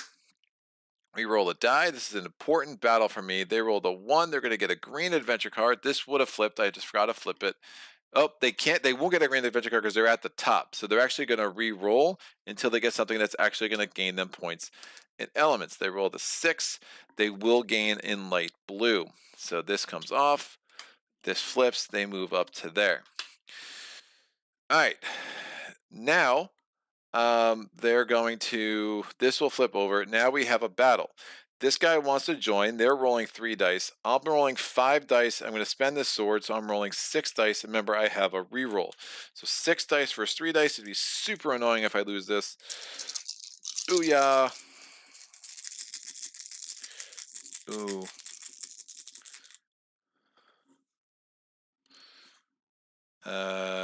I actually can't build a dwelling I want to dwell. Oops.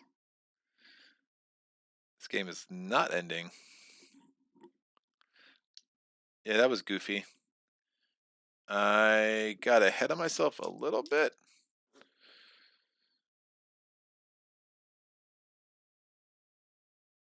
I have no more gold.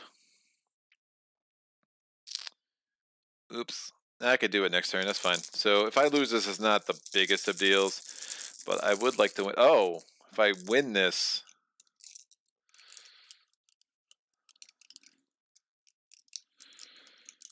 Oh, this is my last turn anyway. Yeah, because I triggered endgame. I'm trying to get my 6th thing out. I don't think I'm going to be able to do it. If I win this, I can get 2 resources, but I still wouldn't have the gems I need. I could have, here's what I could have done, and what I should have done. I should have saved this gem, and I could have used that sword as a wild, and then if I win this, actually, I will have the opportunity to do what I want to do. So I saved the gem. Hopefully I win this, but it's 5 dice against 3. I have no ways to mitigate except for my reroll from the temporal flux. So I rolled garbage. I rolled a 4-2-1-1-1, but the ghost rolled a 3-1-1. So that was simple and convenient. If I had realized I needed gems for that, it would have saved it. So sorry for the retcon. This goes away.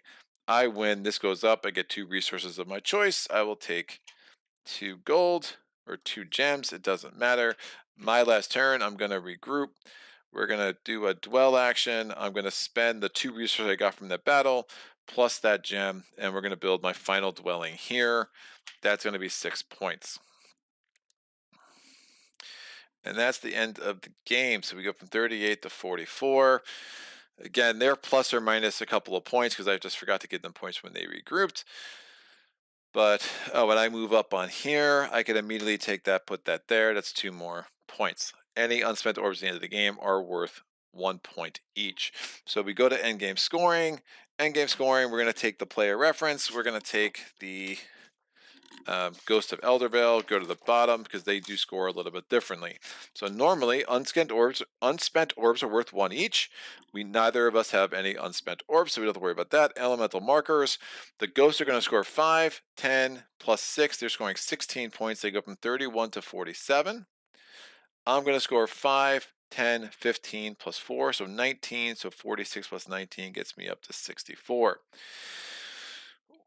46 plus 19 gets me up to 65. Math is hard.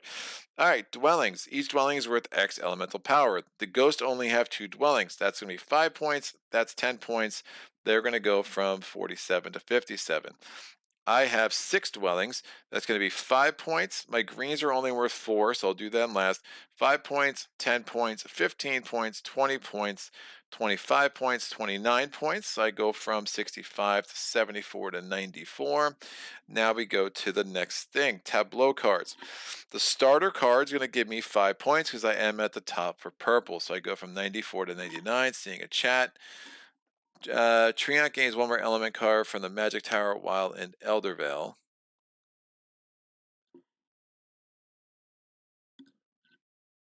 Thank you so much for taking time to do a solo playthrough. It is much appreciated. Sure. Treant gains 1 more element.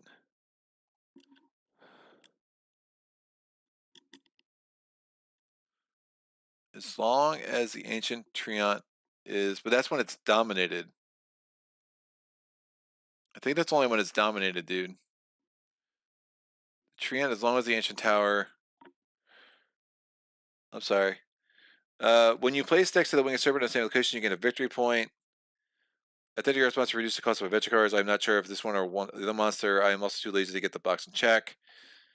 So that's a dominated ability. So that doesn't work unless it's dominated. And this is also a dominated ability. So that doesn't work unless it's dominated. When a player would trigger battle with the winged serpent, they may choose not to. So those are dominated abilities. So in my understanding, unless you have it dominated, none of that matters. When you visit the Maze Tower. But yeah, I think that's. Sorry, I definitely missed the lead up, but I'm pretty sure unless I had those dominated, those powers don't matter. Is my understanding of how the dominated rules work, which is indeed the worst part of the rule book. But you know, I digress. All right, so I scored my starter card. Now we're scoring the additional adventure cards. So I have 1, 2, 3, 4, 5, 6 adventure cards, and we're going to score them based on my elemental rankings. Remember, everything's going to be worth 5 except for the green, which is worth 4. Notice it's 5, 4, 4, 3, 2. So I don't know why it's not 5, 4, 3, 2, 1. I think that makes a little more sense with this game because it's like, oh, level 3, but level 3 is worth 4. Like, it is what it is. So it's going to be 25 points plus 4, so another 29 points. I go to 128. The Reds, and now the Ghosts, unlike us where we're limited to only scoring 3 per dwelling, the Ghosts can score every card they have. So I'm going to separate out the purples and the greens because they're going to get 5 points for each of those. They're going to get 3 points for the rest. So these 3 cards are worth 9 points, and then they're going to get 1, 2, 3, 4, 5, 6, 7, 8 points times 5. They're going to get 49 points from cards. It's a huge score for them. So 66 gets them to 106. All right. Now, after that vault scoring, I get vault scoring for this gold. I have no gold in my inventory, so I'm going to get 3 points for that. So 28 to 31. And now we go prophecy magic cards. All right, so I have 3 prophecy magic cards. I have 1 card of each type, so that's 8 more points. That gets me to 39. I have all 6 of my workers. That's 4 more points. That gets me to 43. And all of my dwellings are adjacent to at least one other of my dwellings. So that's 12 more points. That gets me to 155. The ghosts are going to score for the number of magic cards they have. So 1, 2, 3, 4, 5, 6, 7, 8, 9, 10, 11, and 12. And that is a thorough smushing. So I mean, I don't know. I'll give them 10 more points for me goofing up some of their rules and not giving them scores. The Monty says the power still works for everybody if nobody dominated. That simple means if somebody dominate them, then only the dominating player gets it and nobody else. Wow. that is written horrendously in the rulebook then, man. I appreciate the clarification. Yeah, my group, we spent hours trying to, a bulk of time in trying to figure out this game was trying to figure out the dominating ability.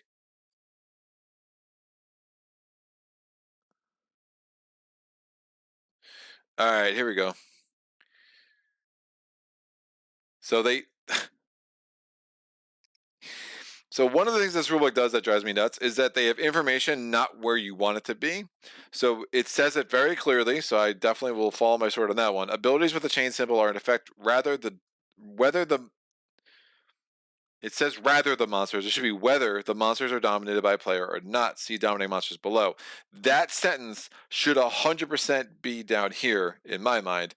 But then you say, all right, ability chain symbol and the ability can be used with a dominated monster's owner. Okay, because that's what we read. It's like, oh, so that could be used by the monster's owner. Did not realize that it affects the whole game. Anyway, I'm not sure it makes a big difference in a solo game. I can see that mattering a lot in a competitive game. But yeah, it would have, maybe they get a couple extra points. I stayed away from the Winged Serpent. These guys came out so late anyway that one of them mattered.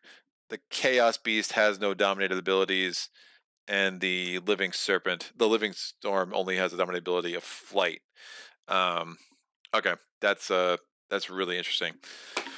Woo! Okay, I never used this spell. It would have been super cool, but I would have needed, again, the spell is linked to white elements, and since white element's not in play, I would have had to spend 2 scrolls and then spend the money for a card to get another adventure card from the adventure row. Marty says, yes, it's badly written. I think Luke Laurie explained it like 1,000 times on BGG. Yeah, I'm not surprised. I mean, that whole page is like, what are you trying to say? Like, for a game that's really not that complicated, it's a little weird. I also found like the Ghosts of Eldervale rulebook. It's it's frustrating. It's like so frustratingly close to being awesome, but there's like little weird assumptions that are made that really should be spelled out for the solo book. And I because it's just like it assumes that you know that, hey, well, first of all, some of the art is just misleading and wrong, but that's a whole other thing. Like the go setup is wrong. It says these tokens go there. No, they absolutely go to the far left. There's also like weird things like, it just assumes that you get that, hey, every time it gains a card, you move up on the element track, but it never actually says that, right? So there's like a few assumptions that I'm like, all right, it's probably this way, but I'm still spending time on BGG looking things up that really should have been a little bit clearer. Um, and you're just kind of going back and forth. And then I think somehow the highlighted text, the fact that they put it in a dark box, like somehow detracted from the highlighting for me. And then I was like, okay, you had to go back and like, all right, let me look at the text boxes again that are kind of highlighted, because like I just found the highlighting from my brain, it almost made me ignore it. Yeah, ghosts do not gain swords. It's like, oh, you go back, I'm like, oh, but it's so clear. How did I miss that the first time? It's like, well, there's something about this rule book that is just not the most intuitive in its layout. But I mean, as far as rulebooks go, this is not on any of my top 10 lists of worst rulebooks. I mean, I love the appendix. This appendix is super, super helpful. I mean, you could look up every single card and see what it's supposed to do. Every single quest card, every single prophecy card. All the monsters are pretty clear in here. It's pretty excellent. As far this appendix is great, right? I think the rest of it just could be a little clearer, especially that stuff about dominating monsters. So I think we got most of the rules right. Again, there's just remembering the little things, especially when you're like, oh, there's a battle. It's like, for me, I'm still not at that point with this game where I'm like, place a unit, get the benefit, or get the tile or get the benefit, like really systematically working through a turn, because there's like 10 things that happen at once, right? You're getting this, or you're getting a magic card, and then you're doing this. You might be going up in element tracks. Like there's a lot of little things that you could forget in running the solo game, but generally speaking, the solo is super smooth. It doesn't I don't it doesn't really feel like a real player a lot. The ghost does a lot of weird things. The number of times it tries to build a dwelling and it can't, and it just has a done turn. I mean, I guess if you look at a score like that, like, all right, maybe it is time that if I was going to explore this game more, that you just start doing random actions. And you're like, I don't know what it's doing. Oh, look at that. It gets an adventure card. Um, you're triggering a lot of battles. I absolutely forgot to bring the Living Storm in. It serves me right that I lost that battle, because again, this got janky when I was like, oh crap, I just forgot to trigger it. I wasn't gonna try to figure that out. Let me just have it go there. So I'm kind of glad the Ghost won that one, because I had no business winning it. But it did give me swords, which of course I was then able to really spam with that one card that made all my swords wild. So it just plays out a little bit differently. But I don't think this game is ever really in threat. I had a really good start. I got the getting this early, getting that 12-point dwelling early, just I'm sorry, getting this early, getting this 12-point dwelling early. I ended up with all four of the things that got me a double bump on the elemental chain. And you could see like all I needed was my workers and my dragon, and I never even used a tentacles ability. Some of the abilities of these factions, like there's that one faction that like every time the warrior's in battle, you add a 5, like you just turn one of their dice to a 5, or if it actually comes into the battle, you turn it to a 6. Like that's really sick. I find the potions kind of wild. I mean, there's a lot of swinginess in this game. I'm really curious to see what happens with Andromeda's Edge. I have a couple of friends that have backed it, so I will play it indeed at some point. But this is a game, it just doesn't. There's just games that I find give me a more rewarding experience for what it is, that I would just prefer to play. This is probably more accessible though than some other games. So I think that if you had the right play group, this could fit in really nice. And if you just don't mind the swinginess and the kind of the ridiculous potions, it's like, oh, okay. The Mother of Dragons, the first time I played with her was egregious. Uh, absolutely derailed my game because I just kept rolling like utter garbage. The Frost Giant's like an interesting wrinkle. So there's another mini expansion where it's like the Mother Dragon. So like the base game, even if you don't have the rest of the minis, somehow does come with like a full Mother of Dragons and does come with a full Frost Giant. So the Frost Giant has like a bridge that he exists on. You could try to get across the bridge and but the fact that the Mother of Dragons like literally just doesn't go away, and she makes going to these ruin spaces so hard, is an interesting wrinkle to the game. Um, that's I like but don't love. I think I would prefer to play without both the Mother of Dragons and the Frost Giant in the average game. But if you want the variety, I guess it's nice. But it's a huge swing. I mean, some of these relics are really game breaking. And the way it played out for me today, I mean, no doubt this would have been a lot closer game without the Mother of Dragons. Just those resources were super nice. An elemental jump, 3 points. I mean, you start figuring out like, hey, what did that equate to for me for points? That's a lot of points. I mean, this is 2 gold. That's 2 magic cards. I mean, I probably got the 3 best ones. To be quite honest. Um, in my practice games, the ghost always won at least once, and in that case, this gives them 2 points. That gives them an elemental jump. They would randomly choose whatever. You would just roll the die again. This would give them 2 points. This would give them four. That's actually the best one because you would give them a magic card for each resource they would gain, and that gives them three. Plus they would move up on the glory track. I mean, I've played games where the ghosts are usually up to here or here. The fact that they only won one battle is pretty sick. And again, it was the battle against the living spirit. But Mark Dangerous, it was very interesting to see your strategy. Tentacles spelling are great to get to a location 2 times.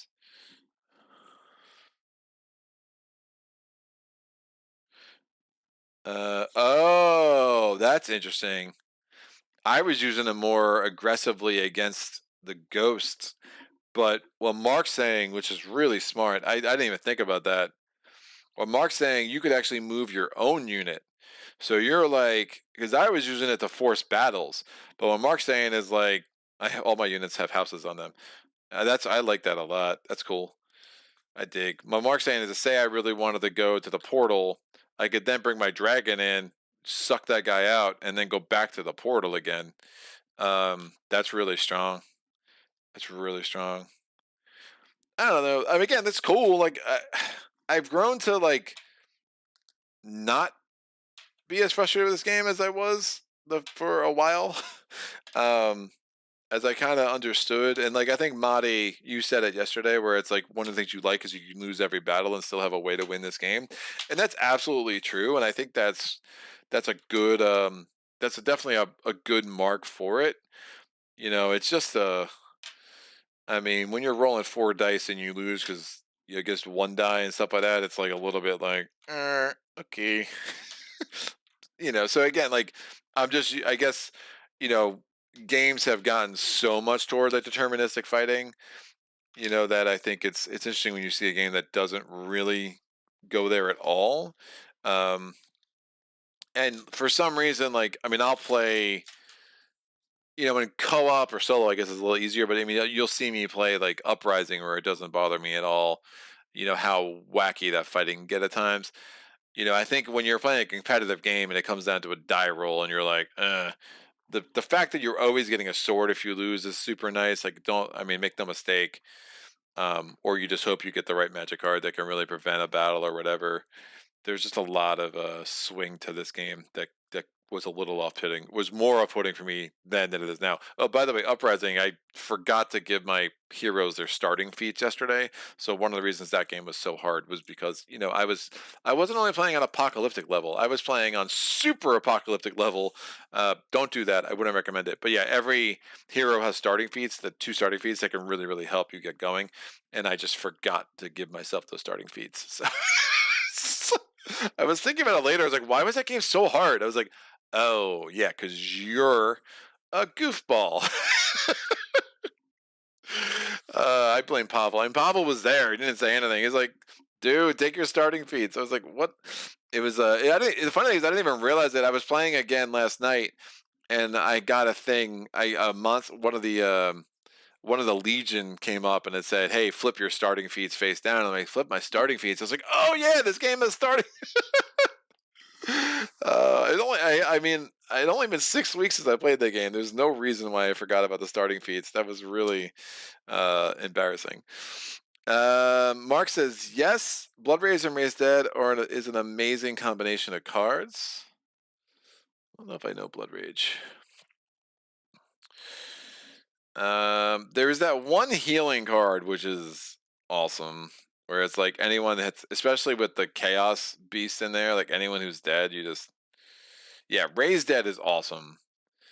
Raised Dead. This is what I was looking for earlier. I was like trying to get lucky. So Raised Dead allows you to activate cards in your tableau when you regroup from the Underworld too, not just for the ones that are in Eldervale. So that could be pretty strong. There's the 1 card Healing, which allows you to get guys out of the Underworld. You get a point for each one, and they go right back to your ready area. So you don't have to, it delays your regroup, so it might not be great. You might want to regroup, but it's really good.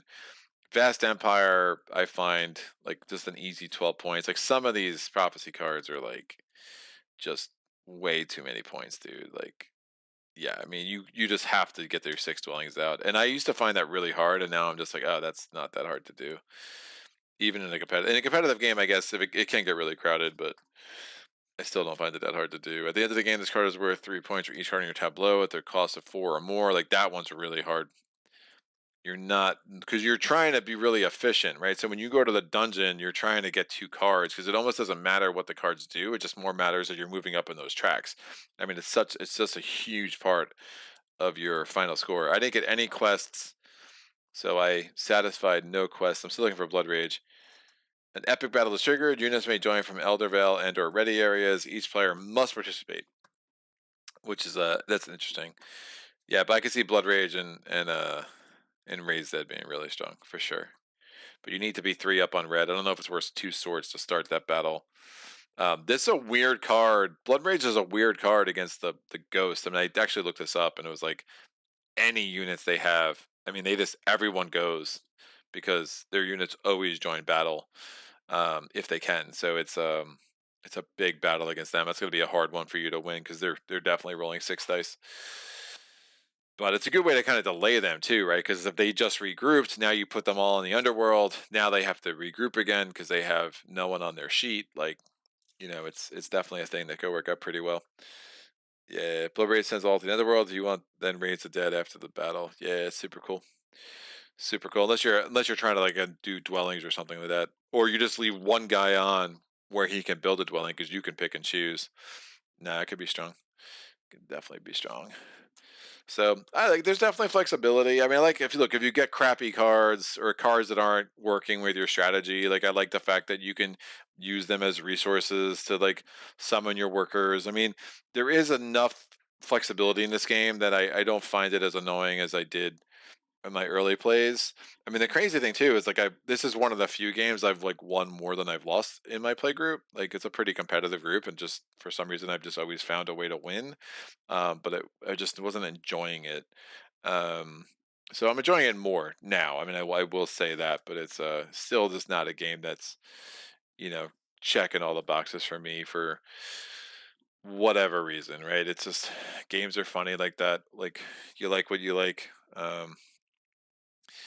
The heart likes what it likes. You want what you want. If anyone's seen Dark, the greatest show of all time. You'll get the reference. But I will be back tomorrow. I have a big date with Dart tonight because I have been a long time since I played Any Too Many Bones. So I do need to get that on the table. I'm sure there will be a very boisterous discussion around a certain game that may or may not have started crowdfunding today. Whatever. I have thoughts. So yeah, tune in tomorrow for a playthrough as Dart. On Thursday, I'll be doing a playthrough of Warp's Edge, and then Friday will be a two Spirit Island. I think I'm going to go with Vengeance and Keeper because I have neglected putting Keeper on the channel for far too long. So we're looking forward to correcting that. Any questions, comments, epiphanies, please put them in the comments section below. Thanks again to Brian for a very cool patron challenge. I do like the fact that it's like when I get to feature a new game and do a patron challenge. It's like super cool for me. I definitely was not going to borrow this from my friend Charlie until Brian gave me the challenge. So having a chance to explore this game and really see what's there for me, how much I like it, how much I don't.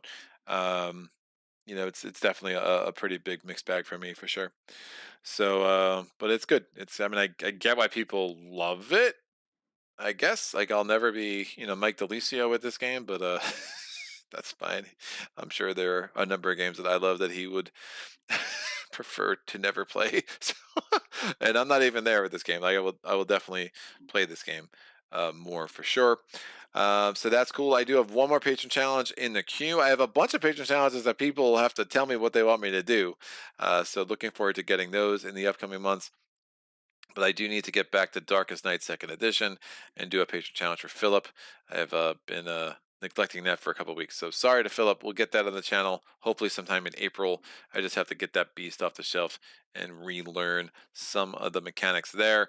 Next week, again, if you want to see what titles you can expect to see in the upcoming weeks, go on my Patreon page, link in the description below. There you'll find a public post. I did put up April's public post already, and you'll see all the different titles that are floating around my basement right now. So lots of good things.